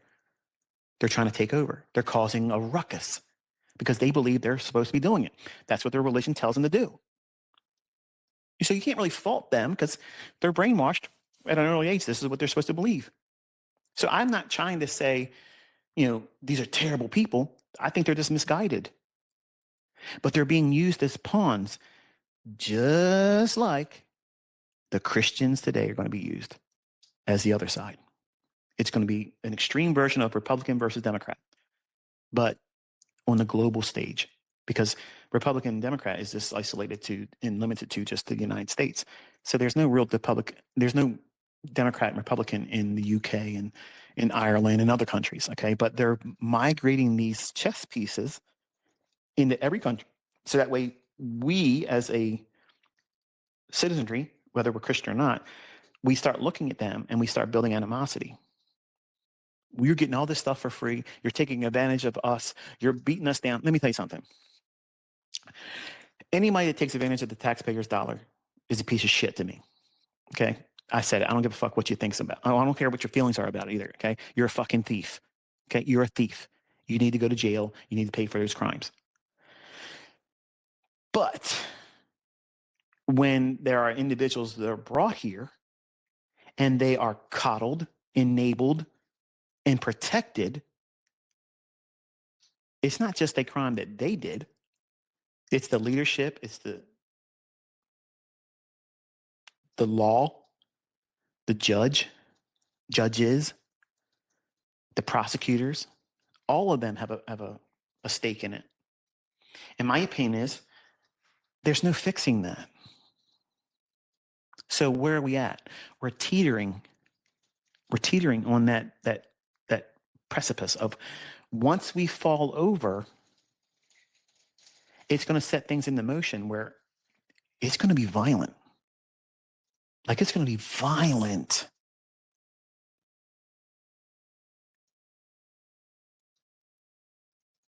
Look at Minnesota right now. Look at when George Floyd whole thing happened. Okay. Every time there's a chance for them to use destabilization, civil unrest, they run with it. They run with it. They weren't doing those things when Biden was in office. Why? Because they had control.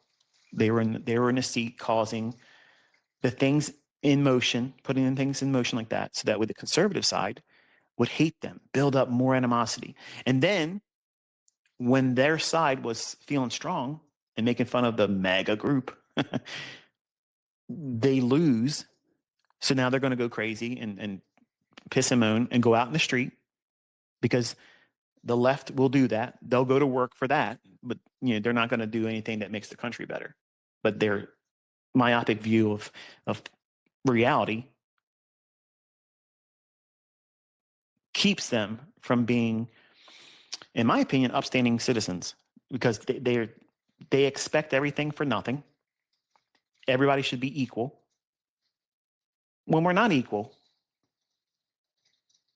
there was not one person on this fucking planet that would have been able to say they worked harder than I did trying to figure out what these markets do. I gave my everything. Everything.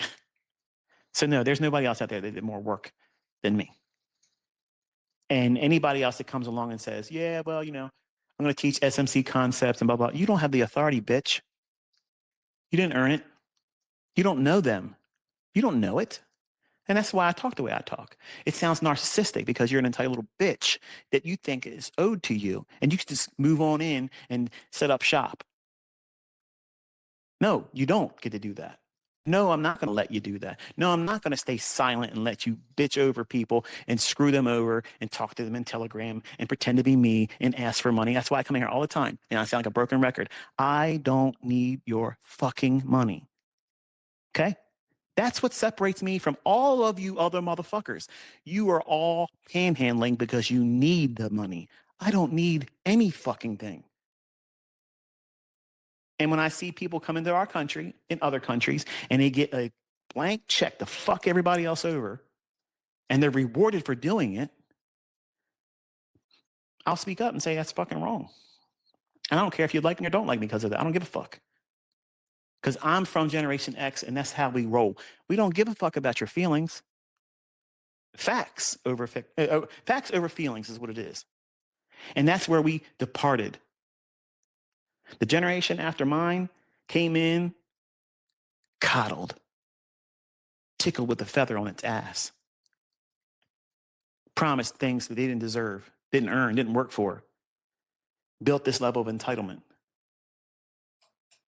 And they created this perfect storm where my generation, who's still here, we're watching all this stuff. We don't go out there in the fucking street and act like a fool. We don't do that shit, because we have common sense to know that doesn't do anything. We don't burn our own fucking neighborhoods down. We don't burn our own fucking businesses down.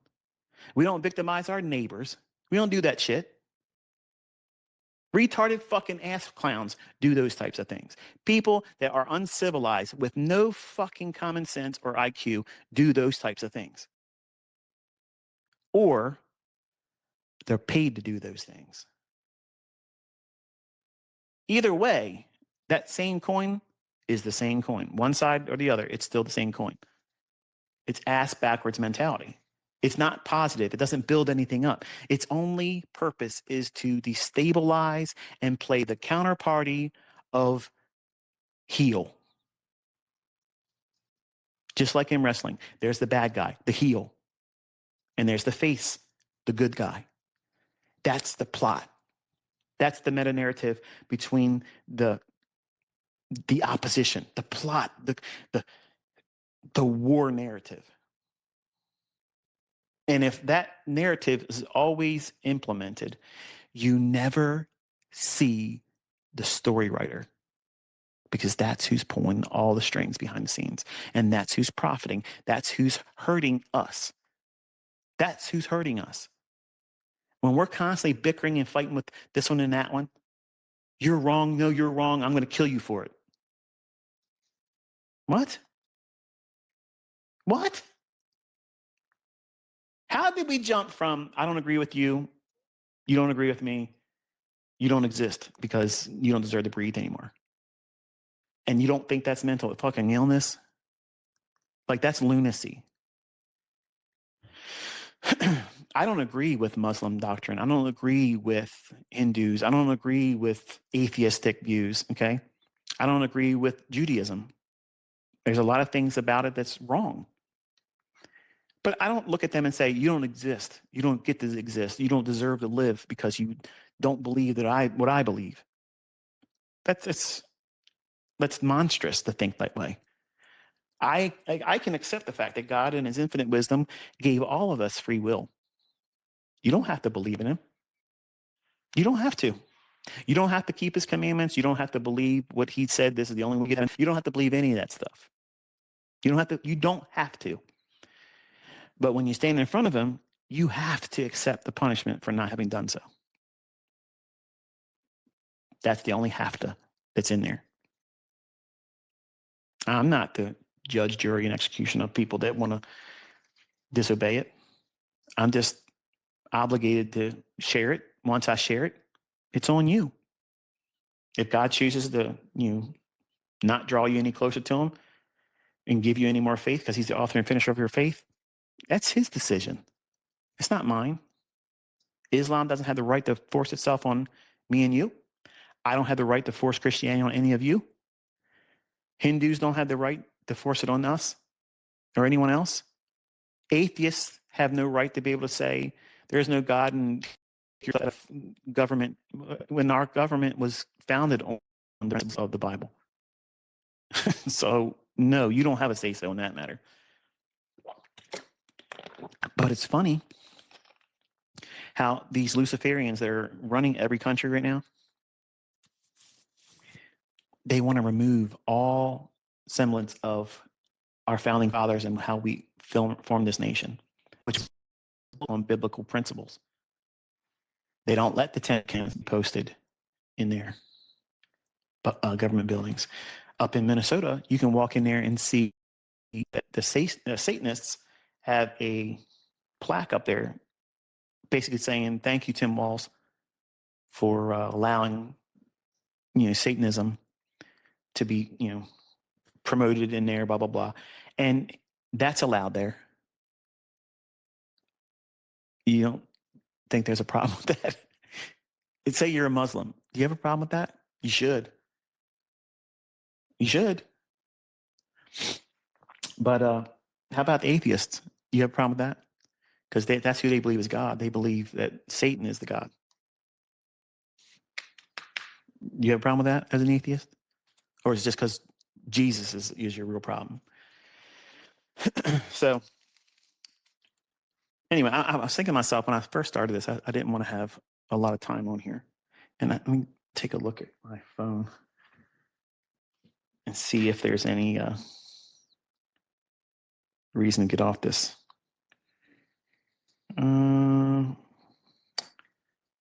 2 hours and a half we've been talking almost. Let's go till noon, and then we'll kill it. I'm surprised my wife hasn't come in here and given me the evil eye. I'm not sure where I was going with today. Like I just wanted to hang out and talk with you, like we're friends, like we're family. I'm sure I said some things today that probably offended some of you. And I'm not going to apologize for that, because I think that close friends should have very polarizing conversations every now and then. And let that friendship be tested. Let it be tested. Do you have a friendship? Do you have a relationship with me as your mentor where you can listen to me, share my views and my opinions? I'm not forcing them on you. Nothing I'm saying here is forcing it on you. But I'm also saying in the same vein that none of you have any influence over me. And that's okay. I still accept you as my student, and you should accept me as someone that gives their time to you. Whether you choose to accept the gift of the insights I share or see any value in it, it's up to you to decide that. Nothing brings you here except for your own want, your own morbid curiosity, or your desire to learn from me. Or you're just bored like I was today. You just want to sit down and just yap, talk about things. And taking a look around the world and seeing all these things, like we're in a mess. Like, it's a mess everywhere. How about the folks in Ireland? Are you listening to me? I got students from Ireland. What's your view? And tell me what you see. And I'm not asking you to go in there and start berating Muslims and Islam's supporters and calling them out of their name or anything like that. But what do you feel about that? Do you see how this is being implemented? And they're being used as weapons. They don't even see it as such. They're just thankful that they can be accommodated the way they are. But they don't even realize they're being used as pawns. And Christian churches are being used as pawns too. They're setting this whole thing up for that third war that's going to be the two players. And the intent, if you read it, Albert Pike's outline was so that way both all Christians and all Islam supporters and Muslims are going to be killed because of this tension between the two. That's the goal. And then because they're the two largest, fastest growing monotheistic religions, then after that, once that's done away with, and every other form of religion, meaning all the lesser, Judaism, all the Hindus, everything will be attacked too. But they're going to war the two largest monotheistic religions. They're going to place them at odds with one another. But it's odd that that's what the Bible teaches how the end times are going to be. Look at Abraham's first son. I'm not talking about Isaac. God said that's his first and only son. But he had another son.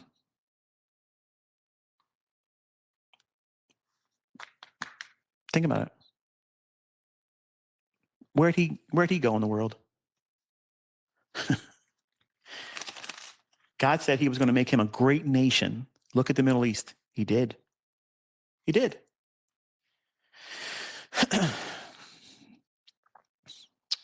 So that's the meta narrative from the beginning.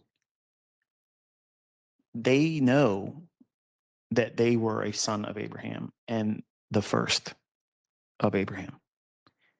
So their mindset about themselves is, in my opinion, justified. But God is God, and he said, Isaac is your son, your only son, meaning it was through the wedlock of Sarah and Abraham. And it was a promised son that God said he was going to give. Sarah told Abraham, go into his wife's servant and get her pregnant, like a surrogate. So she was trying to do it her way. She didn't want to wait on God. So that's religion.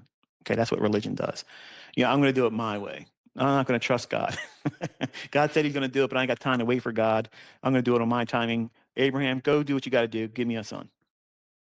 And then when God did what he said he was going to do, told Abraham, send Hagar and Ishmael away. Send them away. I don't want nothing to do with them. What did they do wrong? Nothing. They didn't do anything wrong. And that's why God blessed Ishmael. He made him a great nation. And that's all of the Arab nations in the Middle East.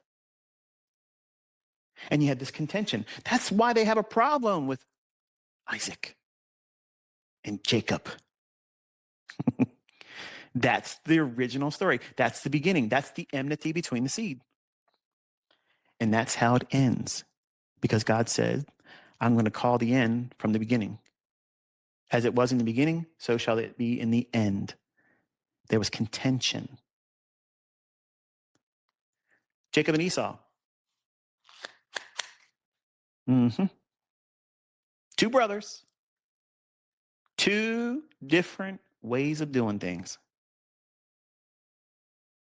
See how the meta-narrative keep repeating over and over and over again? Think about it. It's there, but the Muslim won't see it, and the Jew won't see it. Why? It's hidden from them.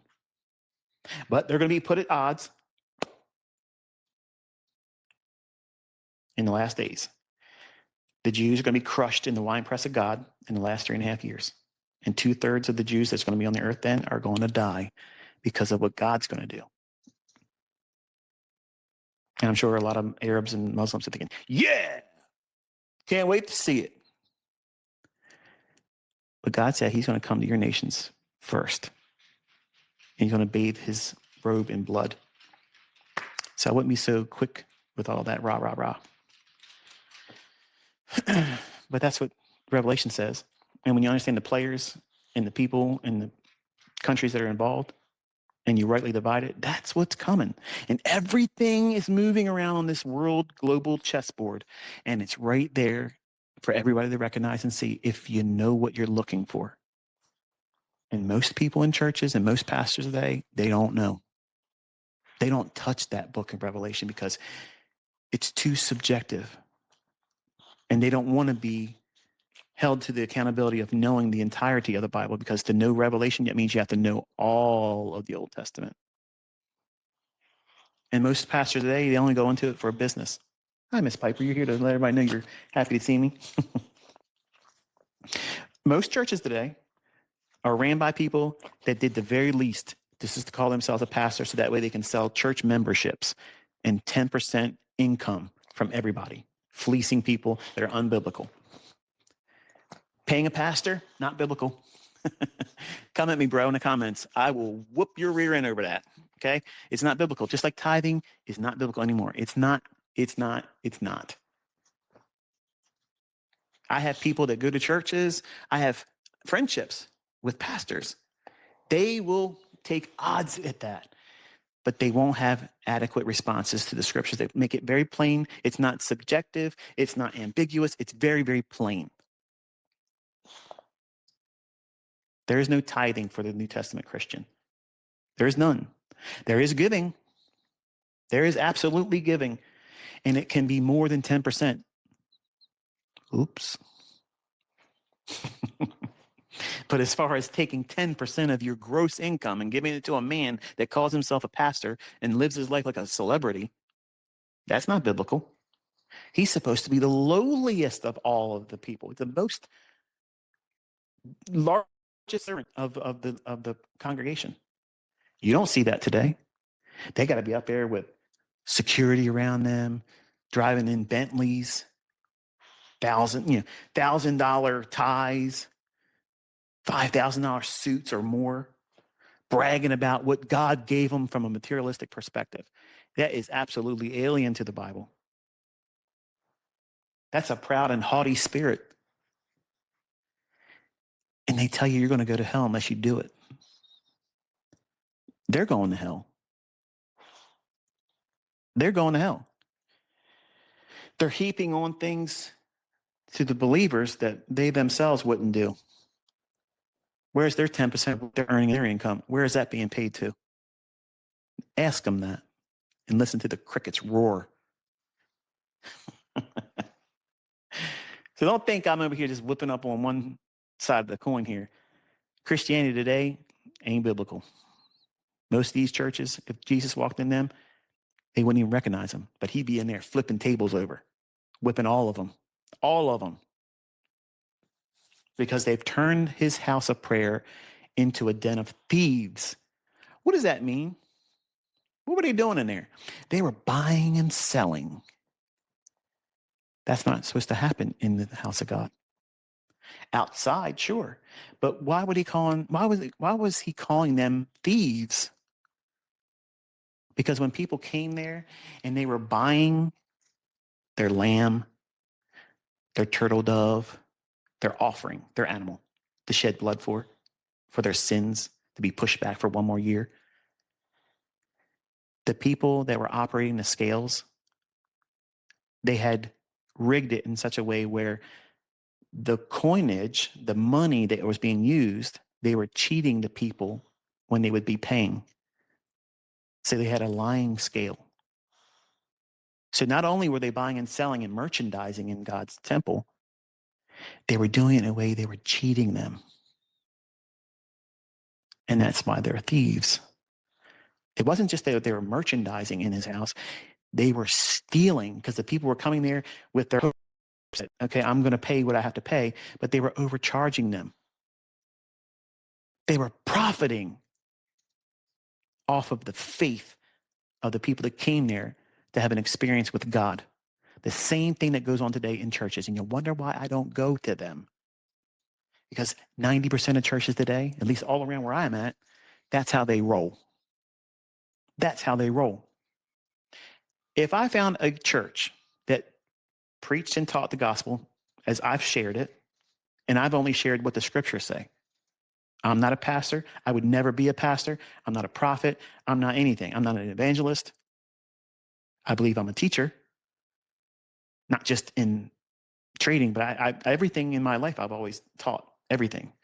I like teaching. I love seeing the faces of people that I can touch, illuminate because they've learned something. And they're like, I can't wait to do this in my own hands. And they show later on, this is what I'm able to do since you taught me. Look what I can do now. What did I do? I inspired them to be a creator, something that is not just consuming somebody else's stuff. Now they have the power to create in their own hands, and they can inspire other people. That's a gift that keeps on giving and over and over and over again. If I could find a church that a pastor did not live off the laity, that means live off the money that they bilk off of the people that go to church, had a job, had a career. Oh, but you don't understand, because I know some of you are Christian pastors listening to me. You don't understand. Don't talk about things you don't understand. I'm a pastor. I got to have my time free and available because somebody gets sick. I got to go to the hospital and I got to do this and I got to do that. Yep. I understand that. Bible says, let every man bear his own ministry by his own hands. Paul was the apostle to the Gentiles, and he preached the gospel of Jesus Christ, just like every other apostle did. And he made his money by making tents. He was a tent maker. He told them plain and simple, thank you for getting the money together when I come and visit, but it's not out of necessity. You don't need to. I appreciate what you're doing, but it's not out of necessity. Find that being taught in the church today. You won't see a pastor touch that, man. Because that unravels. Because they know the common folk don't read and study the Bible. They don't do that. And the emails I'm getting from people that have gone to churches and been Christians for a long time, they're saying, I have never seen the Bible taught this way. And I've been a Christian for X amount of years, blah, blah, blah, blah. I know. But I don't want to spend my time beating up on everybody because it's not edifying. But when you see it and you recognize it for what it is, it's refreshing, isn't it? It's like a breath of fresh air. It's like, wow, I really want to be in the Word now. Contrast that with, you showed up on Sunday, Or maybe you're Christian and Easter Christians, 2 times a year Christians. You show up in your best duds. You dress up in all your good clothes, your church clothes. Make you feel like you're rich. You don't want to be embarrassed by going in there in church and not looking like you can afford the finer things in the world. You show up and you hear the message. All right, sing a couple songs, stand up. All right, it's that time now. We got to give unto the Lord. Give cheerfully and generously. 10% and 5% minimum offering. Shall a man rob God? You don't want to rob God, do you? Well, how are we robbing God? Well, Malachi says, God said, you robbed me in tithes and offerings. Well, what does that mean? Well, that means give 10% of your gross income. That means before taxes, because it ain't right that the government gets their cut first and then God gets the leftover. So you got to give it off the gross, because then they tax you. It's taxing on the gross. So what are you going to do? You're going to give me 10% of your gross income, and you're going to give me 5% of a love offering, because that means you really cheerfully giving, because God loves a cheerful giver. And if you don't, you're robbing God. So what's that make you? It makes you a thief. And where's a thief go when he dies? He goes to hell. And that is twisting scripture, because Malachi is talking about how the priests were not allowing the food welfare system, which is what tithing was. It was not money. There was no food for the widower, the widow, the vagabond, the destitute, those in need. If they came to the priest and said, we're hungry, we need something, they wouldn't have it to give to them. So how are they robbing God? By not having instituted what he ordained as a welfare system for those people that were in lack. And it was always food. He did not say, go to the priest and get some money. Go there if you're hungry. Put it in my storehouse. So that way there's meat in my storehouse. So that way when they come and they ask for it, you have it in abundance to give to them, and I get the glory because I told you to do it and you were obedient. You're obedient. That is not money. That's not money. You can't eat money. Study it some further, and you'll see that when the tithe that you were going to give, if it's too much to carry and you have a long journey before you can get there to leave it there, God said, sell it for money. And then when you arrive to where you're getting, go and buy everything that your heart desires, and you and your whole household eat it and be joyful before the Lord. Find a pastor teaching that. It ain't going to happen. They can't get their Benz. They can't get their Rolls Royce. They can't live lavish on that. They got to twist you into hellfire fear, or they can't extort that money from you. That's biblical, folks. That's biblical. And I found that out the hard way, because I used to tithe and I used to pay offerings and I supported overseas ministries and all these other people. And I did it gladly. And then when I went in to defend a friend, to give him encouragement that, listen, just do the best you can. And then I discovered it isn't biblical. Imagine that bitter pill. Yeah. And I went and sat with the pastor and the associate pastor. And I said, I got something I got to talk to you. This is pretty worrisome for me. I'm not stupid.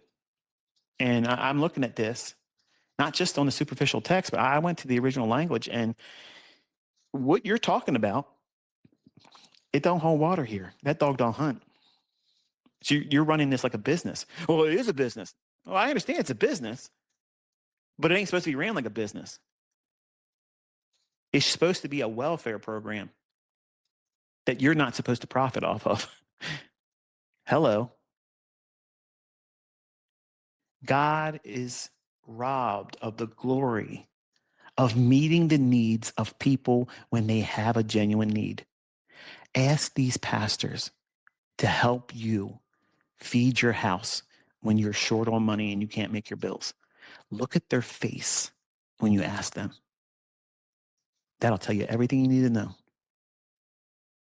They care more about building these big, monstrous churches, these big, huge monstrosities of buildings that God doesn't care anything about. But that's their retirement plan. You pay that off for them. And when they want to retire, they sell the church building and they have all the proceeds to live off of. And the whole time, they didn't have to pay taxes. I believe that every church should be taxed. It's a business. I have businesses and I have to pay taxes.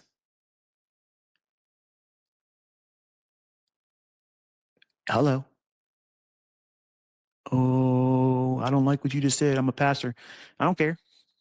I don't like what you do. It ain't biblical. You better get right because you're the one robbing God. That's what Malachi's talking about.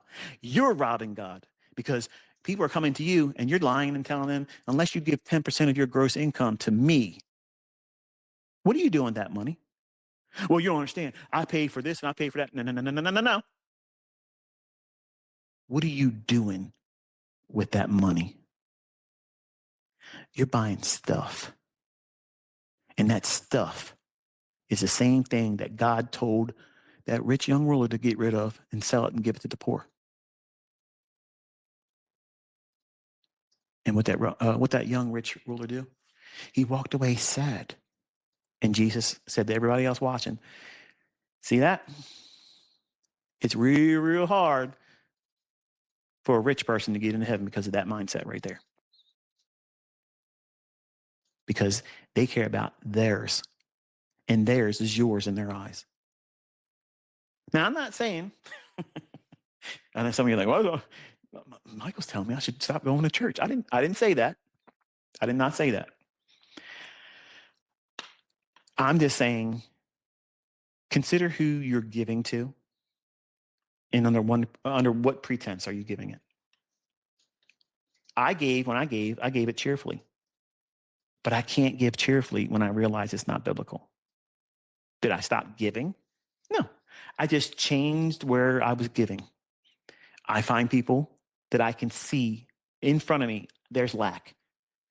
They're not asking me because they don't look at me and see, oh, wow, he's got millions of dollars. Let me go take advantage of him and ask him. Let me trick him. Let me put a homeless sign in front of me and he'll give me all the money. No. I can see they have a need. I can see it. And without being prompted or asked, I help them. Go through a grocery store.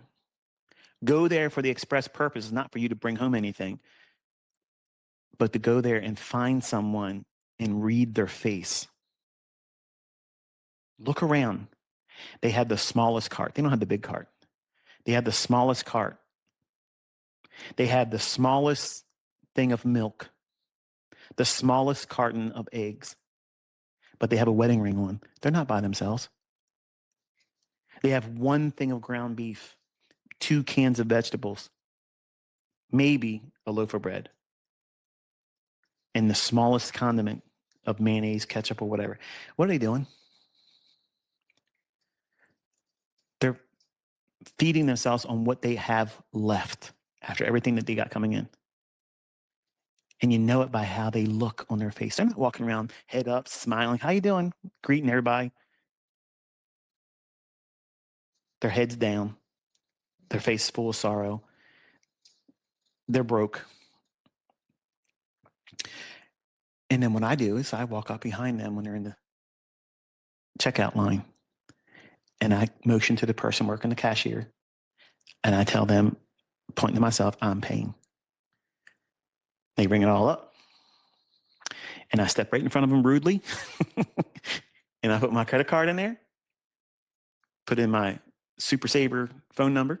That way I get the discounts. And then they look at me like I'm crazy. Some of them cuss at me and say, what the hell you think you're doing? And I say, it's paid for. Have a good day. And I go walk back into the grocery store and I find somebody else to do it too. And sometimes they grab a hold of me and they squeeze the life out of me because they're like, you're a godsend, because I don't have the money to do this. And you just did something that I know I got something from God. And that makes me go back in and find more people to do it. That's tithing. That's giving cheerfully. That's what God honors. God loves that. And I'm telling you, not because I want glory and fame and accolades for it. I'm telling you to inspire you to do that. Listening to me and learning how to make money and spending it on stupid shit for yourself is the worst thing you can do with the gift. That's the worst thing. That's wasting it. That's wasting it. Imagine how many people's lives you could change just by saying, I don't need to buy that car. I don't need to go on social media and get people to, fluff me up because I bought this overpriced junk. I want to go out there and I want to say, here, I don't know who you are. I clearly see you have a need. I don't want anything from you except for the opportunity to do what I feel like I need to do. And have a great day and be blessed. You have no idea what that feels like. I promise you, all the sports cars and all the fun little toys you can buy, that stuff wears off the next day. It's gone. Once all your friends and the people that know you, once they see you have it, that wad is now shot. It's done. You got the best out of all that's ever going to come from that because they don't care that you really have it anymore. In fact, they're looking at you thinking, what a jerk. He probably thinks I'm supposed to love him because he has that car. You're stupid. You spent all that money. I would have done this, that, and the other thing. So they're not looking at you like you want them to look at you. But meet somebody's needs and let it be a stranger that didn't even have to ask you for it. And look at their face and listen to their voice shake when they tell you, thank you so much. That's stuff you carry for your whole life. You're going to forget all the, ooh, wow, what a nice car. I wish I could have that. I want to be like you. Look at what you're wearing. That shit is fleeting. I remember every one of these individuals' faces because I know at that moment I was being used. I was implementing a principle that God has laid in the hearts of believers, but many of them don't act on it. And I promise you, if you live your life like that and you do things like that, God will never allow you to run short on the supply because he's getting the glory for it. He's getting it, not you, not me. He is. And man, that is such a reward. It is a reward. There's no ego there. It's about me. There's no selfishness, but you taste real love.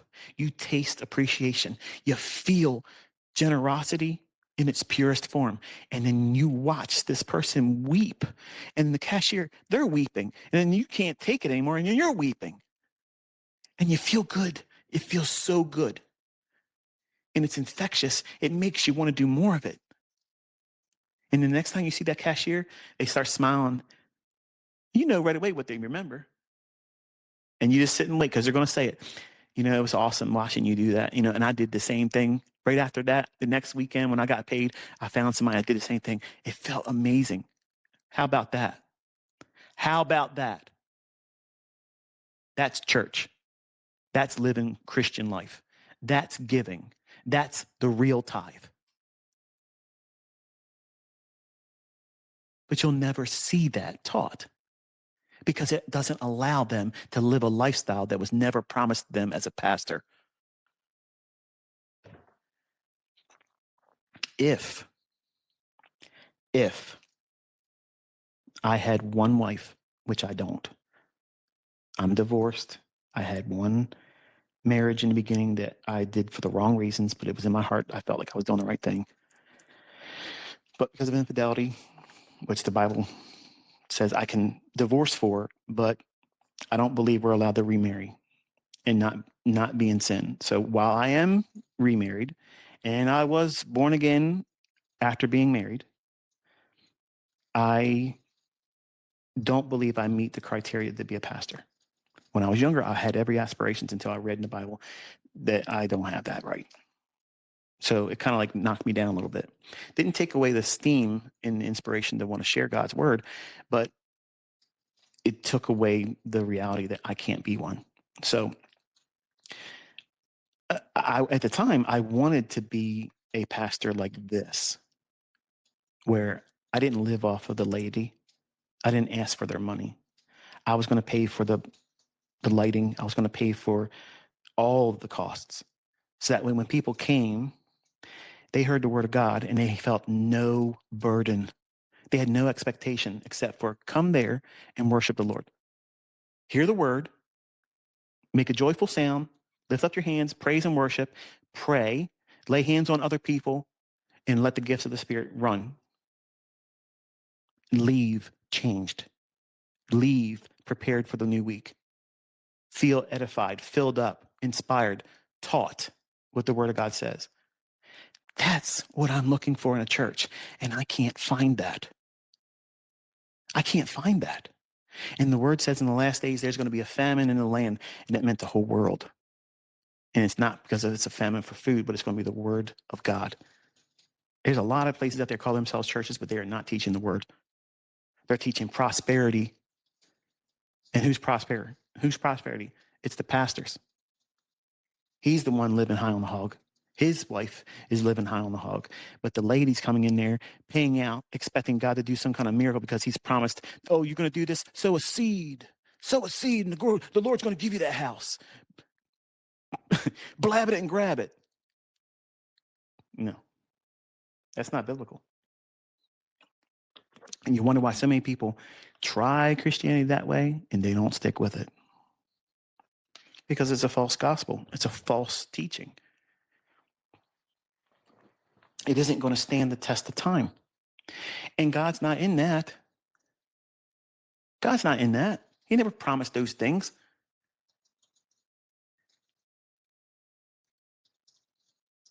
So I answered a lot of questions today. A lot of questions that are unrelated to the market. So it wasn't all false advertising. I did talk a little bit about the markets in the beginning just to hook you. But I led you to church one more time, kicking and screaming. But I'll say this and I'm going to get off here because I actually kind of am hungry. The study I'm working on now is on the tabernacle of Moses. And to me, it's a very fascinating study. I don't want to steal the thunder of what it is that I'm going to show in it, but I'm trying to come up with a way where I can go over the extreme details because you know how I am, right? I'm very detail oriented, and there's a lot of specifics around that specific structure. And if you want, you might want to look at those chapters in Exodus that deal with the tabernacle, okay? And then when I get done with it, it'll probably take me about 2 hours to get through it. And it'll be kind of exhaustive. But I won't try to strip you of everything you can mine by studying on your own.